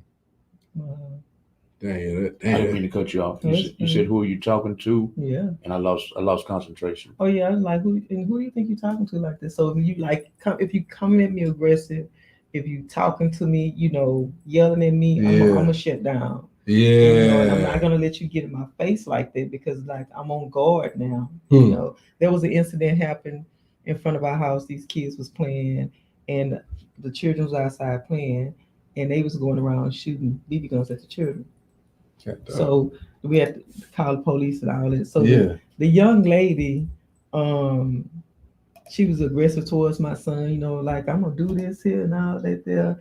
And so my son was like, well, you want to be me, so come on, do what you want to do. So then she came to me, and I'm standing in my yard, and she, for some reason, her attention was on me, but I guess she wanted my attention. And she called me every name that she could think of except a child of God. Yeah. And she told me, what did she say? Yeah, we gonna come back around here. We gonna do this, and I will grab you and I will slap you crying. But I just clicked. I said, if you come in my yard and you can snatch me out of here and drag me, I deserve to be. I said, but I guarantee you come over here. When I get through with you, I'm gonna deliver you to your parents. You're gonna have respect for everybody. Like that. When she said it, just triggered. You're not gonna put your hands on me. Dang. Yeah. That made me think about some things too. Yeah. So it's a a work in progress. I'm still working on me. I'm good, but there are still things that like trigger me. That like as I'm working through my program, my nonprofit, writing my book, telling my story, I remember something, and then it makes me tear up. I have my crying spells. But then just purge it, get it out, address it, see what and I just talk myself through it. You got to repeat that. Now, how do you do it again? You said purge it. Yeah, you purge it. If you gotta cry, get it out. Because you still unpacking, you still getting to know you. Spend time with yourself, love on yourself, take care of yourself. Go do yoga, go do meditation. I study the word a lot. I pray a lot. I ask for prayer, and I don't hide it. I'm not ashamed of it. Because I had to get it out. And how do you unpack it? You said purge it, unpack it. So what do you journal, or do you have someone you can talk to? I have somebody I can talk to, and I journal. I have somebody that I can sit down and be honest. I have like probably about 5 people in my circle that I can go talk to honestly. Then I don't have to worry about them judging me or going back and twisting my story. That come on, sister, we love you. It's gonna be okay. Purge it, unpack it. Yep. Journal it. I mean, find you something to get into. I do a lot of volunteering. So I like Houston Women's Area Center Hall. I volunteer for them. Volunteer for Pure Justice. I do a lot of volunteer work with one of my sisters, Sister Lynette. A lot of things for good cause, and that helps you give back to your community. I don't mind. I talk to people. I don't mind sharing my story. Because sometimes the spirit will lead you to people that just might just need to hear that. So I was invited to an event in Sugarland, and was telling my story. And somebody who knew me was like, "Hey, can I talk to you after this? You mind if I come to your house?" No problem. Come to my house. And she was like, "I didn't know you went through that." I said, "Yeah, I did. And I overcame it." And she's told me her story. And I said, "You can do it too. You can get through it." I said, "You make the first step. It's okay. First, you gotta stop blaming yourself because it's not your fault. Yeah, you gotta forgive yourself, then forgive that person. Because forgiveness is for you. If you don't do that and you keep holding on to this stuff, it's unhealthy mentally, emotionally, physically, and financially." Yeah, say that again. Yeah, say that again. It's Who's forgiveness for? It's for yourself. Say it one more time. I think that hurt you. Say it one more time. Forgiveness is for you, and it's healthy. Because you have to forgive. Because if you hold on to that stuff, a lot of people be having illness and problems with their body because you hold on to this old stuff that you gotta let go. You gotta let it go. Oh, he did this to me. Okay, but guess what? God kept you. Yeah. So just imagine I'm around here, I'm mad, and then I'm sitting on purpose, and God done told me you need to go do this here, and I'm over here doing this here. Yeah. Come on now. Yeah. Yeah. Yeah. I say that all the time, man, Yeah. with my with Jessica, like stuff that's happened with us. I say, man, one, because she would ask me, do you think you're gonna have issues when Lele or Trooks get older? And because this was your age when something happened to you, I was like, nah. I said, because you know what? I feel like when you have that, like when you have kids, you pass that trauma to them. Yeah, that's what they say. But I think you can. It just depends. Like, cause some people, if they go through different things, and they went through it, they don't want their children to go through that. Yeah. So they're gonna make their environment healthy, and they're gonna get healthy. To make sure their kids don't go through that. Exactly. And see, the help was for me, because I realized that, in order for me to be fully effective for my family, I need to fix me. True. Yeah. Forgive yourself, man. Forgive yourself. That's number one with a lot of trauma. Yeah. No matter what you go through, you gotta forgive yourself first. Because you're gonna go through life. You might just had some, something happen right here. Then okay. You're gonna go through something else. Yeah, exactly. So it's like we're gonna go through that until it's our time. Exactly. And so you just expecting you gotta fight with life, get back up and fight back and keep going. I love the word that my aunt said. She said every time she called me, "How you doing today, baby?" And I said, "I'm doing fine." She said, "No, you doing outstanding, still standing." Huh. That's why I say I'm outstanding, baby. I'm still standing. You're deaf in the family. Hey, that's life. I'm gonna get back up. Exactly. Lose your job, that's life. I'm gonna get back up. Exactly. So. You gotta have that, like you said, you gotta have that attitude with everything. You can't let nothing keep you down too long. So I think that's what makes you stronger in life. Yeah. The fact that you continue to do your thing, despite, because we all had stuff that's happened to us. Yeah. It's just how you handle it. Yeah. Like what you went through, you could have sat here and been depressed. Mm-hmm. And say, well, I went through that for a while. Yeah. And I didn't understand why. And that was the reason why. Depression, anxiety, procrastination. All because of that. I know a lot of people here. I know me myself, I have to get through things. I procrastinate. I'm like, why I can't do this? It's all fear. Yeah. It's all behind fear. But you gotta want to help. You gotta want to fix you. You gotta want to. As much as it takes. I've invested so much money in myself. To get myself right, to heal my mind, to, because there's people out there with wisdom that then went through some things that could, share some things with you. I have a sisterhood, a group of sisters. We actually met up last Saturday, and we all sat down and ate. We all met on Zoom. Yeah, I remember you saying that. On Zoom, the sisters and they like my real sisters. Yeah. I gotta show this to everybody. Is this what you're going to be talking about? Yes. So for your Yeah. So my event that's going to be held on September the 16th from 10 to 2. We're going to have nutritionists. They're going to be speaking on nutrition, financial literacy, mental wellness. Can you zoom in on this or not? Or they can just see it here. I got it on Instagram. Yeah. I'm going to have a soul coach there. We're going to have some vendors there. Okay. So. The event give them the date because Malcolm gonna put it in here. September the 16th from 10 to 2. September the 16th from 10 to 2. And we're gonna be doing posting up some posters and we're gonna send out an Eventbrite. Okay.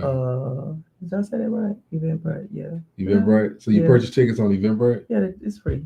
Oh, okay. Yeah, so you get free tickets on Eventbrite. So you just register. That's registered. Okay, and who do you want to come to this event? I want women that women who may be going through something or went through something or haven't went through something, because sometimes they don't know the signs to know if they even went through anything.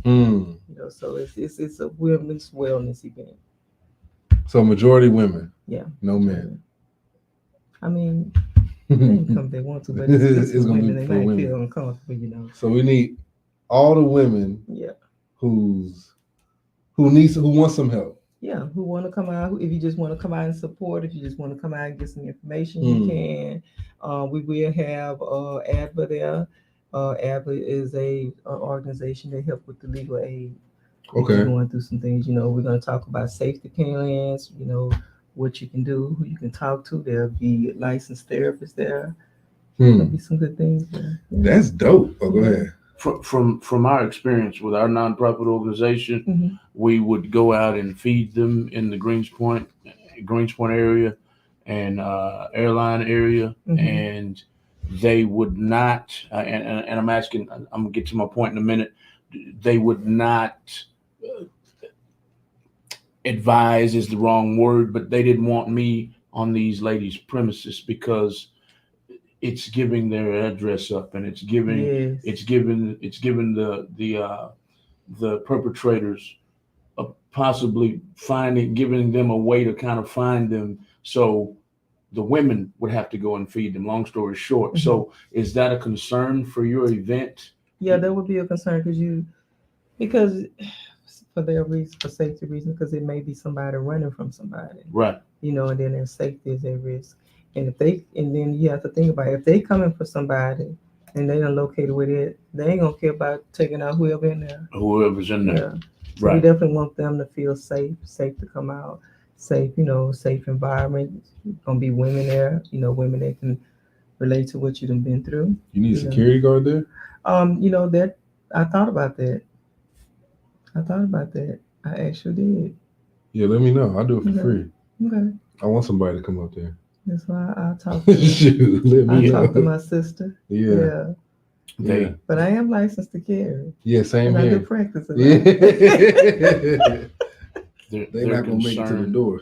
Their concern when we were feeding them was that they were traumatized by men, and now here I am shortly thereafter them being attacked. Feeding them, even though it's innocent, they might still be traumatized. So they would send the women in to feed them. So that's true. Yeah, sisters, if y'all gonna come in there, and I understand that. If y'all gonna come in, you know, at the event, this is for you to say. So you don't want too many cameras out. Yeah, we probably gonna have cameras, but we're gonna ask, you know, for consent to, you know, if they don't want to be filmed, then they don't have to be, you know. Okay. We'll be raffling. What kind of raffle you having? We'll give us some raffle. We haven't really thought about it, but it's gonna be some good stuff. Okay, she's gonna have the good stuff there, not that kind of good stuff, y'all. They ain't gonna have no green or nothing. It's gonna be some good stuff. Is this posted anywhere? I heard you say Eventbrite's coming, but right now, can they go anywhere to view this flyer? I'm gonna upload that. I'll upload it on my page, and I'll leave some material there too. All right. Yeah, and definitely some resources.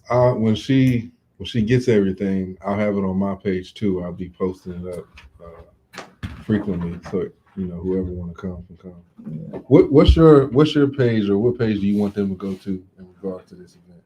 To contact you. Yeah, it's gonna be on my page, my Facebook page, Say Sister with Sister page, my Instagram. Okay. So yeah, it's gonna be on that, and another page I have. So my website is still being built. So, but it's gonna be on there too. Okay. Yeah. Okay.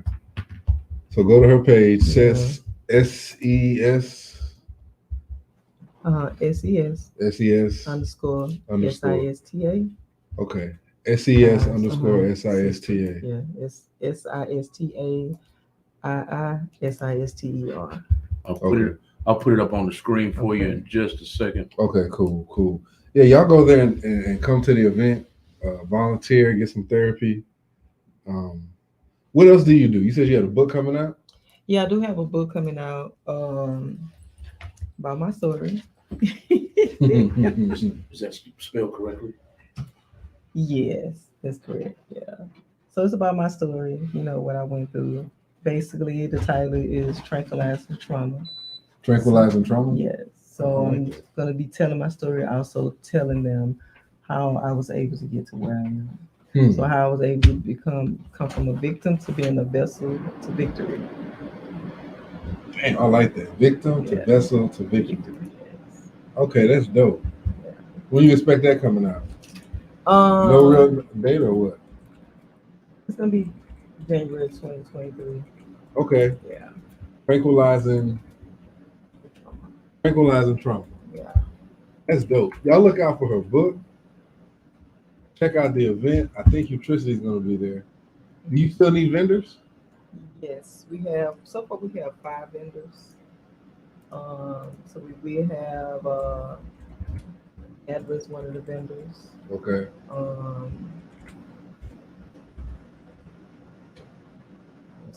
It's a shame name.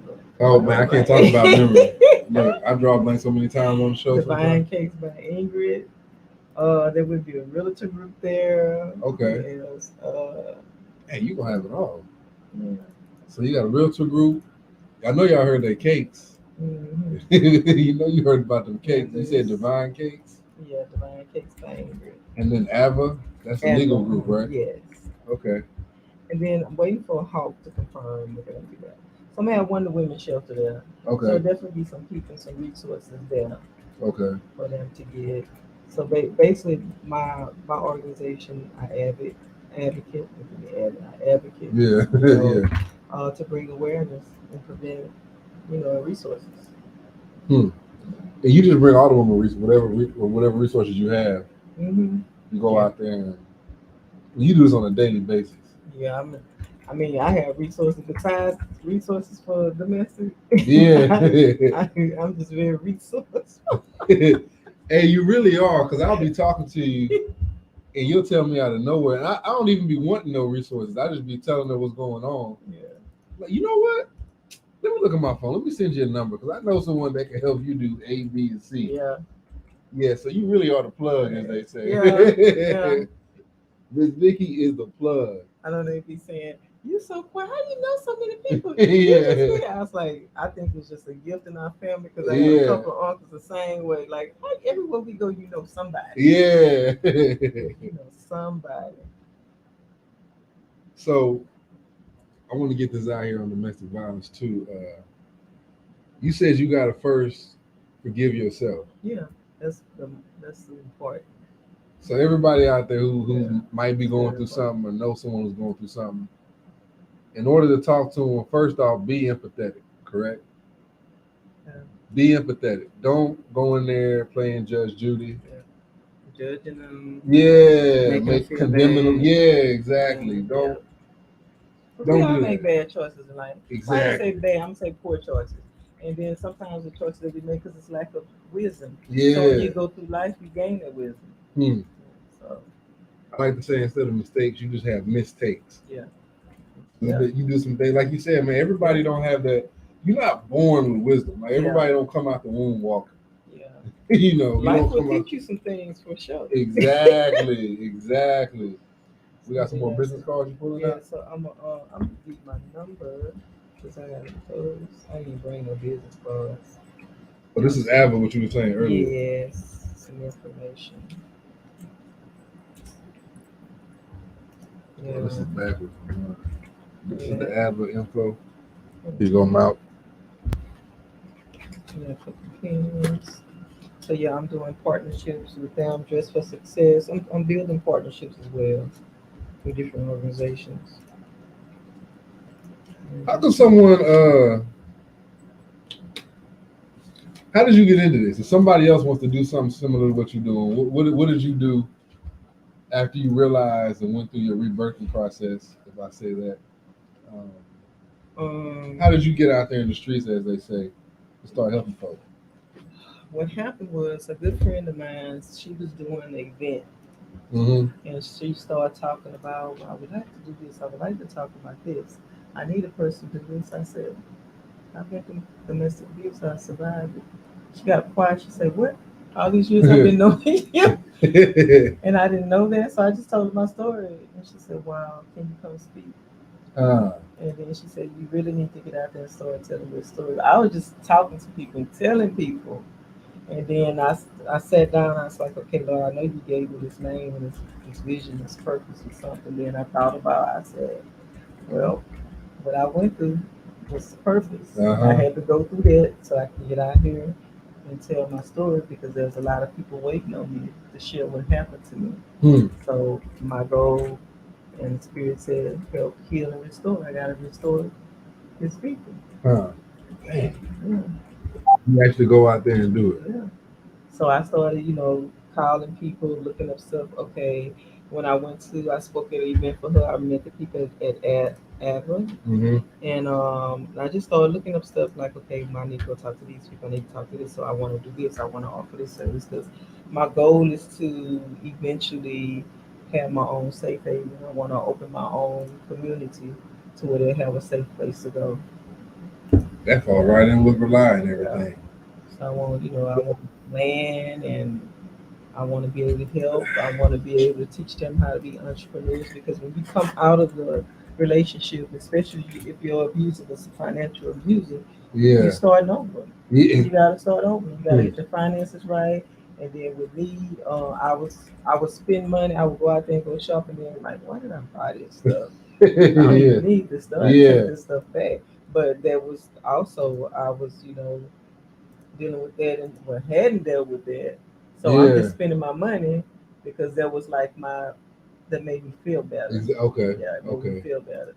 So I mean, it attacks your finances, it attacks your mental, it attacks your health if you allow it to. But I'm thankful and grateful that the family that I came from, my mom is very strong. That I've always been determined to overcome things. Like I'm gonna get back up. I'm gonna keep on knocking on the door until that door come open. I'm just gonna kick that joint down. Yeah. And like we some fighters, and I'm thankful that my boys the same way. They don't give up. So that's pretty much. You gonna see me working with Miss Vicky because you look at the other show. Hey, how you doing? Get Bodied. Did I say that right? Yes, sir. Okay, cool. My glasses are. I got stuff on. But the previous shows, phase one of Rely is to build a community where we can go and be ourselves. And not just be ourselves, have a future, like for the kids especially. Yeah. Because I feel like we're so dependent on the system. If the system don't give it to us, then we don't have it. And I feel like us who are older, not say older, who are more involved in the system, we've been doing it. You know what I'm saying? It's like we struggled doing it. We like, oh man, I got to get this job. I don't have this job. I'm not gonna have no money coming in, or I got to start this business, and I got to do all this stuff. I got to spend this much money. I got to spend this much money just to make this much money. And so why I do the talk show in the first place is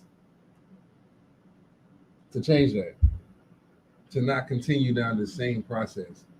And I think that falls in line with what you do. Like, I think if you want to get out of a domestic relationship, whether it be financial, like you said, sexual, physical, verbal, mental, I don't think a lot of people got that safe haven to go to.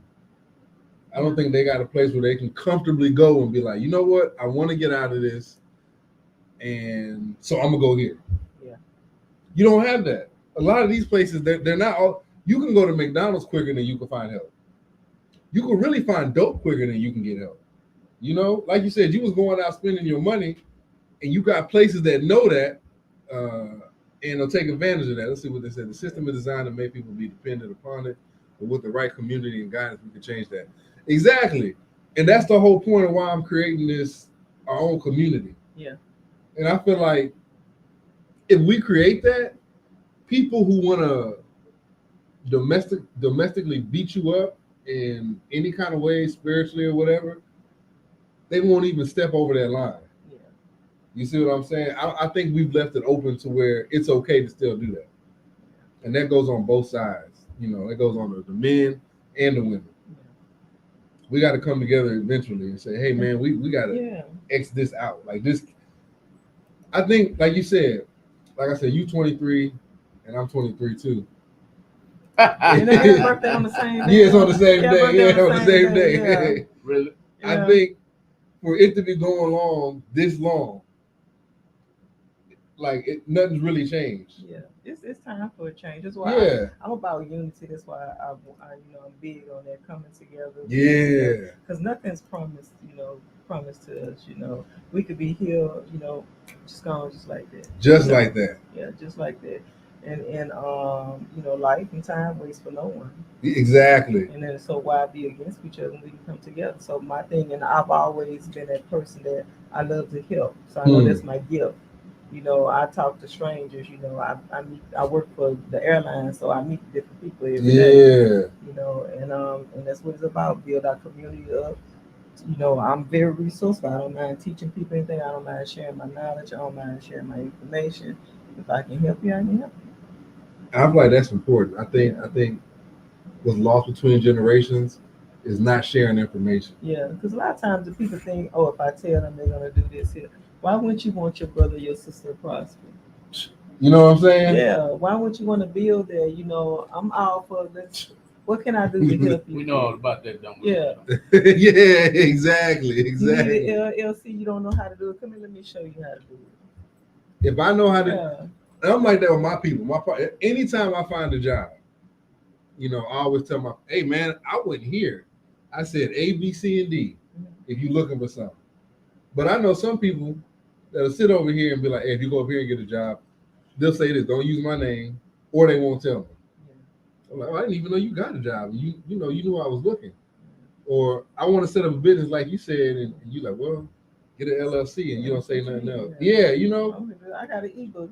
Okay, let me see my free ebook. Yeah. Tell you step by step. It's like everybody wants a price. Yeah. Everybody has, that's what I'm saying.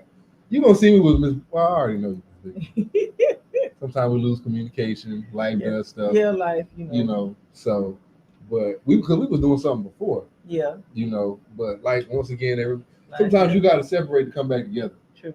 You got to like, okay, now I know this. Now I can help you with this. You know what I'm saying? Yeah. We can work like this. And but this is the whole reason why I do rely.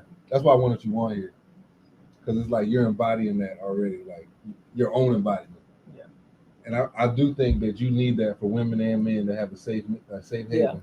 Yeah, and I say women, but it's both men and women. Like there's no discrimination, because domestic abuse is domestic abuse. Yeah. It's wrong. Nobody should put their hands on anybody. Period. True. That's not cool. True. It's not right. And if they have that place they can go to. Speaking of, let me bring that party up again. What date is it? September the 16th. September the 16th is 10 to 2. Location, do we have a location? It's gonna be at 2500 East TC Chester. 2500 East TC Chester. First floor. Look on my page, look on her page. I'll be posting it over and over again, and I'm gonna bring it up until the event happens. Go on the event. It's not on the event right yet, is it? Not yet. Okay, so we'll wait on that. We're just waiting to confirm, waiting for headshots from vendors and speakers. So we should wrap that up by the end of this week. Okay, yeah. I'm gonna keep pushing it on here, of course. But in the meantime, here goes some resources to anybody who's having problems like this. Until this community gets built, till this land gets gotten, and we can create a place where you can come to where you don't, what I'm saying? There's so many middlemen out here, and people with underlying intention. Yeah. But if somebody needs some help or going through something and they feel like they don't have nobody to talk to, they can call me. I can refer them to somebody, direct them to the right person. They can reach me at 346-297-0039. She's doing the Mike Jones on y'all. 281-330. Yeah. That's what it's about, helping each other, building community. I mean, we all beautiful people. Some of us. Yeah. So my queens and my kings. Yeah. I'm putting the National Domestic Violence please. Hotline up there now. I believe it says 1-800-799-SAFE. And SAFE is what, 7232? Is that what that says? Mm-hmm. 7233. 1-800-799-7233. Okay. 1-800-799-SAFE.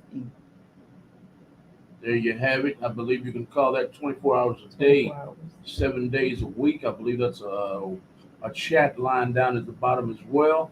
Mhm. Just putting it up there if anybody's There we going go. through it. Your brother, your sister, uh, your uncle, your brother, men go through it too. Hey, call that number and get you some help. Hey, Yes, definitely before it's too late. if you got anybody who's around someone, like she said, her mother sent something. If you sense that somebody around you is going through something, be that ear, man. Never be too busy to help somebody. Yeah. We give time to our jobs, and they only give us money in return, and not even enough at that. Because half the time when we get these checks, we pay off the bills. Bill get all his money, but we don't get none. Yeah. And it costs nothing to give a lending ear to somebody. You know, do it before it gets too late, because I'm the blessed one that was able to walk away. Some didn't. man. Yeah, some didn't. Talking to my brother, I hate to put him, damn it. Talking to people I know on the police force and just regular counselors in the school, man. Because you know it's amazing what happens in high school, in these high schools with these girls and these guys. Like I hear a lot about these girls. We need more like-minded people wanting to see better change for our youth. Yeah, we need to get more people who saying what you're saying get bodied. I need your real name. That's a lot to say. I got a lot of synonyms. But I agree with you, Sister Body. There we go. We need more like-minded people. This is what Rely is for. And this is what Miss Vicky is doing all day, every day. And there's more people out there. There's people that I'm connected to in my community. I have Sister Annette Williams. I have Brooklyn. I got a group of people. It's a lot of us out here. She got a whole gang with her. Yeah.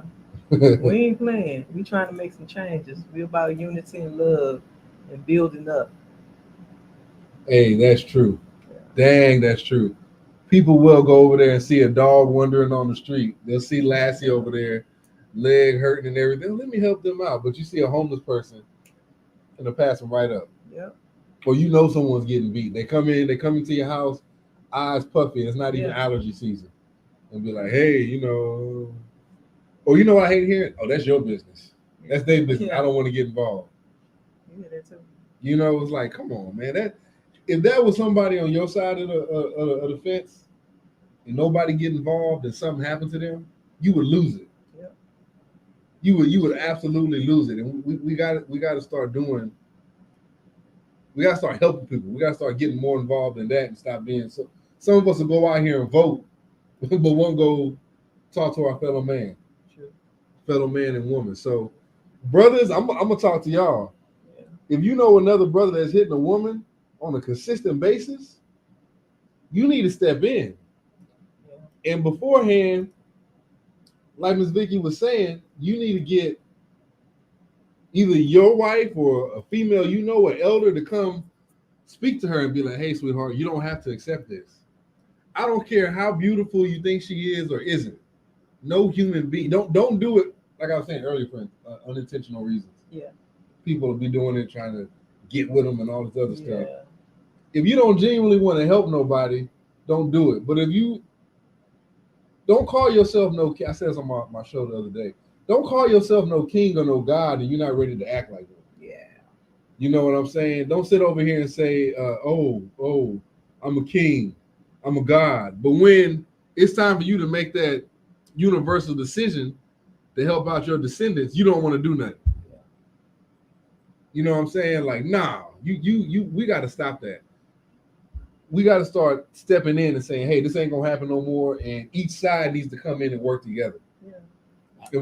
Go ahead. I say it all the time. A lot of people use king and queen loosely, and they act more like peasants. True. I say it all the time. I'm like, y'all don't act like kings and queens. Nah. And I'm telling people, don't use that word. If you really knew what it took to be a king or a god or whatever it is you want to call someone, even brothers don't sit back and watch their brother suffer. That's true. Sisters don't sit back and watch they sisters suffer. So stop using these terms if you're not ready to be the definition of it. Yeah. And just use discernment with it, because you're gonna have some that's gonna come and pretend like they have different motives. You know, just use discernment with it. I had a show on relationships where I was telling people you need to ask people why they're in your life. Sit back and people, you know, say, hey man, why are you here? It's amazing when you put somebody on the spot what they'll say, or how they're you can even see it in their body language. Yeah. Hey, are you just here to have sex with me? Or just for my resources. Exactly. You just here for my resources? Yeah, my what knowledge. You think what's gonna happen for me? You know what I'm saying? Are you just talking to me for these reasons? And it changes up real quick. Yeah. Well, go have a way like you take those people away. I mean, I done lost a lot of people, but I've gained new ones. Exactly. And I've gained those that are authentic, that really care and really, how can I help you, sister? That's what you need. Like, this I am. How can I help you, sister? How can I serve? What can I do to help you? That's what's coming out of our mouth. Hey, how can I serve you? Yeah. You know what I'm saying? And don't just take the service, return the service. Yeah. But okay, I can help you do this, and you can help me do this. Yeah. Because you may have a skill set that I don't have. I may have a skill set you. Exactly. There's too many people on earth for us to be trying to go solo dolo. We all got too many gifts to, to not put them all under the tree. Yeah. I feel that. So you, man, change the way you have relationships out here, men and women. Yeah. You know, it's not. When I had kids, I realized it ain't about me no more. Oh, absolutely. It's like it really is not about me anymore. Like everything I do, I come last. Yeah. Accidentally, I'm like, oh, I didn't even eat this week. You know, I was like, oh snap. That's why my stomach hurting. You know. So I think we should be like that with our fellow man. Yeah. Because if I help you, I'm really helping myself. Because now you feeling better. Yeah. And you're going to naturally want to help me. Go ahead. She tuned in. I was about to ask you, did you know her? Miss Yumiki Harmon? Does that name ring a bell? Mm-hmm. Yumiki, we're having a domestic violence conversation with Miss Victoria. Miss Victoria, give Yumiki the name of your organization. She works, the name of her organization is called, don't kill me, Yumiki, it's called Domestic Pearls. She's gonna slap me in the mouth. I forgot it. Tell her to post it on. Sister Harmon, post the name of your organization on here if you don't mind. Domesticating Pearls. Oh, I can't believe I forgot it. But anyway, she's in. She takes care. She does a lot for the domestic violence community herself. Okay. And she's got a show on Stunner Radio. I'm gonna show you the flyer right now. Okay. She might have you on her show soon. Forgot the name of the show too, but I'll show it to you in just a second. She's right here in Houston as well. Okay. That's what this about right here. Right. Yeah, I like that. Oh. This is her show. Did you just pass it up? Right here. Okay. This is her show right here. And that's awesome. No More Silence. Absolutely. Tour. On Stunner Radio. This is her with the blonde over here. Okay. Gotcha. Stunner Radio. And the next thing I'm gonna say is just me teasing her. She's always, you know how your grandparents used to say, we're about the same age. I'm just estimating. Not, oh, you 23 too? I'm 23 also. Oh, okay. Everybody in here. Yeah. You know how your grandparents used to say, you made a reference earlier. You said the women are out here wearing the wrong kind of clothes. Yeah. She doesn't really do it, but every now and then she might have a split in the dress and she'll show a leg. And I'll get on Facebook and I'll be like, you being fast. So she probably hollering. The split's fine, but you got your cheeks hanging out, you know. Because, you know, when you're trying, but not trying, but like, men they want to, you know, they don't want you to just put it all out there. They want to, you know. So imagination. Need something for imagination. Reviving, Restoring Pearls. Okay. That's the name of it. And then the name of her show was, I forgot. No More Silence? No More Silence. I think it was. On Stunner Radio. On Stunner Radio. Yeah, so mine is Restoring one crown at a time, no crown left behind. Say it again. Restoring one crown at a time, no crown left behind. She said, I'm a lady. Yumiki, y'all need to hook up at some point. Okay. Our city is not that big. Yeah, you need to like that. She said, I'm just a servant. Yeah, amen. That's what I am too, just a servant. Exactly. We all serve. It's not about me. It's not about me. Exactly. It's about the purpose. Please That's share the what it video. is. Yumiki says reviving and storing pearls. She says I'm a hidden jewel. She says hello. Yeah. She says that's sad. Get Body saying hello, Yumiki. Yumiki says I'm coming to your show, Malcolm. Yes, she's been here several times. I'm a servant. She said no, ma'am, I don't. I'm not sure what she's talking about there. I'm here to serve. And there's her phone number right there. Oh, I like this networking. Yes, indeed. Huh. We've known Yumiki. Correct me, Yumiki. We've known Yumiki approximately eight years or so. Huh. And she's never changed on her. She's gotten mad at me a couple times, but it's all in love. She said, "I'm a lady." I remember Shanae on Martin used to say that. I'm a lady. Yeah. Keep them guessing. And you know what? And I like that. I try and tell these girls that you don't got to show off all that. Number one, if the guy is just attracted to your body, eventually that's going to deflate. Yeah. Not for us, but and sometimes it's not going to be as tight fit as it was. Yeah. So you want someone that's like, they just want to rock with you. Yeah. They just want to that'll chill with you, like not even if you're not looking so-called good. Yeah. You know what I'm saying? Like, so it's same with the men. You ain't got to have your chest out because you got a six-pack or anything like that. But I'm not against it. It's cool to want to flaunt sometimes. You go out some nights and you like, hey, I'm about to show off. But you have them nice dresses they have. You might not have no stockings on that day. Yeah. Yeah, I totally agree with that, man. I always stay. That's how I was when I was younger.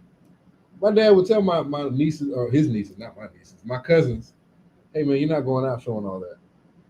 That's not happening. So go change your clothes. Sometimes they might have a change of clothes in the car, but, say, hey, you're not. It got to the point where I started saying, like, hey, man, you can't come out with me like that. That's the thing with having boys. Mom, what do you think you're doing with that? What's that you got on? I think you need to go find something else. This don't look right now. I don't look right. Or in the mall somewhere. Mama, why you just couldn't wear no regular pants? You have on some jogging pants. Yeah. Then somebody looking at, don't be looking at my mama. I was like, look, I can't help what God bless me with, and I just want to be comfortable with t-shirt and some jogging pants on. She said, my son won't let me walk out the house sometimes too. Sister Bonnie, yeah, I would like that with my mom. Okay, in Bossier City on the 19th. I'm going back home. We'll reach for Shreveport. I'm going back home this weekend. Unfortunately, I lost a loved one. Last night, and yeah. So I'll be back home this weekend and back out here. You're in Shreveport a lot lately. I've lost a lot. Yeah. Lost my niece. My niece and my cousin, Shreveport, lost my uncle and lost stepchild, But hey, like I say, life is gonna happen. That's true. Yeah, and that's still, and then when you're dealing with that, I still have to deal with that. I still have to grieve. In grieving, there's no set time or date for grieving. That's true. You gotta grieve, Yeah. And when you lose somebody, strike up, what you lost previously, you just come here, girl. Hey. Come here, girl. This is the Bossier event on the 19th, and you might, in case you want to go with her, I might be down there. You'll be down there already. Yeah, might be. Come here, girl. Where you going? Let me snapshot there. Let me get this out of the way for you right quick. Just comment so you can get the whole picture. Okay. Phone number can go. I sure appreciate y'all being on the show, especially connecting and networking. That's what it's about. Yeah, so that's nice. The more help they got, the less problems we'll have. Yeah, we definitely gonna connect, because I'm starting my speaking journey. I've been speaking, but I plan to be traveling, speaking to different places. Bringing more awareness. Because we have a lot of teenagers that's in domestic situations too. At that age, you think it's young and cute. No, it's not. You might not come back home. Yeah, it's not nothing cute about that at all. Yeah, it's nothing cool. Nothing you need to be posting. Yeah. And it's sad that we don't got elder men and women that's like, sweetheart, come sit here. I'm gonna go handle this. That shouldn't even be a problem, man. All this. I hate to hear when teenage girls is getting hit by that. Yeah. And sometimes these cats be older than me. I'm like, wait, how did y'all even meet? Where'd you meet at? Chuck E. Cheese? Like, was he looking? Like, I don't understand it. So definitely needs to be more protection for these babies. Not calling them babies, but for these kids, they babies. Yeah, they still babies. Yeah. They still, innocent, trying to 16 learn. is not grown. Yeah. 17 is not grown. You know what I'm saying? Trust me, if I knew that I was gonna be going through the stuff that I went through and bills and stuff, I would have been like, "Oh, can I stay a little bit longer?" I'll be lying about my birthday. I do not like this adulting stuff. For real. Adulting is not no joke, man. Yeah, it's not no Stay in joke. the house as long as y'all can, man. Don't be so quick to. Stay a child as long as you can. Yeah, stay a Enjoy child. life. Exactly. I tell my daughter, I say, you stay a child, man. Don't be rushing to be. And that's a point I was about to make. When you look at some of these videos, some of these moms have these babies twerking with them. You know, I mean, what is that all about? I mean, they two It's cute. 2 to 4 years old. Their hair is laid like a grown woman. And fast clothes on. They have on these short shorts on, and they twerking with their mama. I mean, I'd be like, come on, y'all. Come on now. And you're right. And then be on the internet doing it. Yeah. As if that's like so disturbing. Right. I thought I was the only one. I'm like, wait a minute. Why are you doing this? Look, I understand. I'm learning with my daughter. Women like to shake their hips. They naturally like to move their hips. That's just what it is. But to be on TV exploiting your daughter, like you said, having her look grown, hair slicked back, makeup on. It's a pedophile sitting somewhere. Yes. Looking, doing God knows what. And watching the screen. Yeah. I promise you. Yeah, boy, that rubs me the wrong way. You know what I'm saying? Mickey said, "Baby, I will spank their tails." Get body says it's crazy. I'm glad I don't have a daughter because I'll go crazy. Who you telling? I'm thankful that I was tomboyish. We climbed trees on the road. Me and my cousin and me, I thought I was a boy as much as I stayed and stuff with them. Man, stayed popping us with that switch. When I got tired of that switch, I'm not playing with y'all no more. Y'all getting us in trouble. So I would wear like baggy clothes, long t-shirt. Yeah. I actually had to kind of like one of my friends like, "Hey, why do you dress like that?" I was like, "That's what I'm used to." That's what you like. You know, that's what I'm used to. I agree with that, Sister Yamiki. We got to stop looking and start helping each other. We do. If you see something, sometimes you just got to take that L if the parent getting mad at you. But for the child to know that someone out there that's watching that cares, that does a lot. They'll remember that in the long run. It'll be in their psyche. Like, man, maybe what I'm doing isn't right, or maybe the way my mom or father is talking to me isn't right. Yeah. You know, that's like the first step to being like, maybe I shouldn't, accept this, or I really hate that I can't. I used to work with teenagers. Mm-hmm. I used to go to the high school. I work with the ladies too, but I mainly because I know about men. I can't relate to certain female problems because I'm not a female, and I don't want to tell you something, and I don't fully comprehend what you're saying.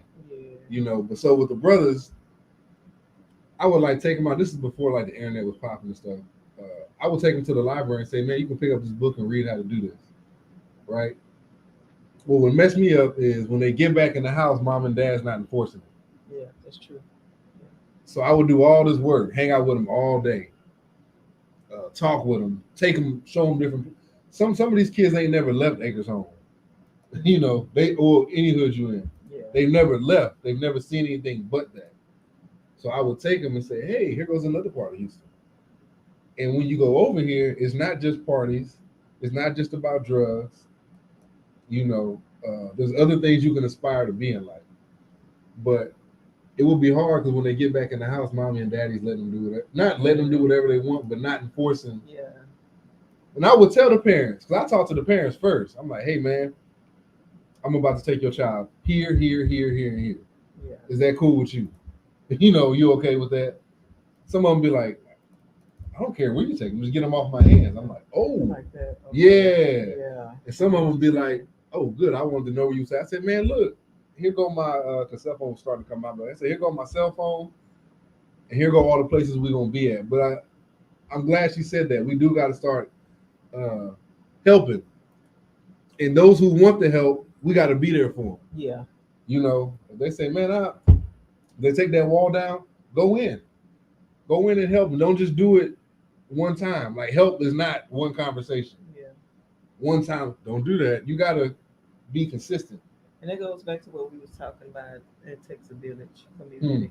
Because you know that parent might have been out working, they may be tired, you know, especially if you got a single parent situation. True. You may not be like I was blessed to have my mother and my father to help me with my children. Huh. And a lot of people don't have that. So, you know, they kept them while I was at work. I had the support system. Yeah. So I had that break if I needed the break. And some people don't have that. That's true. So if they had a community of people that they know that they can trust and was healthy, and they can trust with their children, and then give them a little break. Yeah. We got, I agree. We need to build that community. That's what Relies about. That's what Ms. Vicky's. Oh, Malcolm, I'm going overboard. All right. Well, look, I just realized we had 2:11. I appreciate everybody for tuning in. Look up Sister Vicky. You put her email on there and everything. I'll put her IG. Cool. Right here. There we go. And Seth's the sister. Yeah, Seth's the sister. I'm saying that wrong. Tongue twister. It's just basically sisters empowering sisters. Okay, I like that. Follow that IG on here. Look forward to her event on September 16th on East TC Jester. Here goes some help. If you're looking for some help, I got some of these cards I keep playing with. Here goes some help. If you're in a domestic violence situation, whatever type it is, financial, mental, verbal, physical, whatever it is, here goes some help. Go to her IG. She's open to talking to you at any time. She's already stated that. I sent also Sister Yumiki also, but we are here, Sister Vicky. Look for her event on September 16th, right? Yes. September 16th. Anybody who needs help, any women that need help, come to the event. She's gonna have guest speakers. AV, how you say Avda. Look, I can't read. Avda is gonna be there. She'll be speaking. So yeah, anybody any woman who needs help who's in a situation you don't feel comfortable, there will be a comfortable spot you can go to. Either get to her on IG, come to the event. Find one of these. She'll lead you to somebody if she can't help you personally. This is the plug right here. Matter of fact, sister plug. This is her right here. She'll help you out. Anything else you want to say? Just thank you. Thank you for hearing my story. Oh yeah. Share it. Check us out on IG. Follow us. Look for any update events. There will be a lot of things rolling out for 2023 and 2024. Lord willing. Oh, it's gonna happen. Yeah, it's gonna happen. Same here. Y'all look out. Remember, phase 1 is still going on. We still getting the groups together. I'm not gonna push anything right away. I'm just gathering people. Here go one of them. Well, she gathered me actually. She called me. But anyway, do all that, and I'm out. Go ahead and get us out of here. Great show, Miss Victoria. Great show. Inyar Zulu is the star of rebooting and uniting Lost Energy show. It's called the Rely Show, RAULI Radio on Instagram. Inyar Zulu is the star of the show every Tuesday night from 8:30 to 10:30 p.m. He has deep conversations just like tonight. He wants to unite like-minded people and form a community. If you are interested, this is the show for you. So tune in every Tuesday night from 8:30 to 10:30. Tonight, if you're tuning in late, please put hashtag replay in the comments and enjoy the show. Thank you for all the likes. One last thing, my bad. Thank you for all the likes, the shares, the comments. Please share the video all over the world. We want everybody in the world to know about Sister Vicky's plight with domestic violence, her events. We want everybody to know what's going on with her and the Rely Show and his family. Go ahead. Hula Orr, my bad to interrupt you. Hula Orr, y'all look up, your website's out, right? Oh, look at me like that. You're actually getting silent.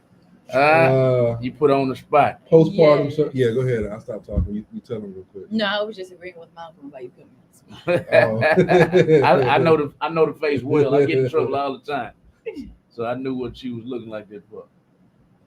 But she's doing her thing. She's getting all quiet on me now. You need to be quiet tonight. She's doing her thing with the Hula Aura. So if you need a postpartum doula, hit her up, look her up. She's on Instagram, Hula Aura on IG. You don't got to put at IG.com, do you? So look up IG and put in Hula Aura. She's doing her thing with that. So I just want to say that real quick. Rely phase 1 is still going on. I'll be posting on my Instagram what else I'll be looking for. Always looking for soldiers. Sister Bodies, you have a good night too. Good night, y'all. Yeah, everybody have a good night. And Real Talk 100 is going to take it over. The new school, the old school. I done memorized. Yeah, new school, old school music. You already underground know. Music. We got it for he got it for everybody.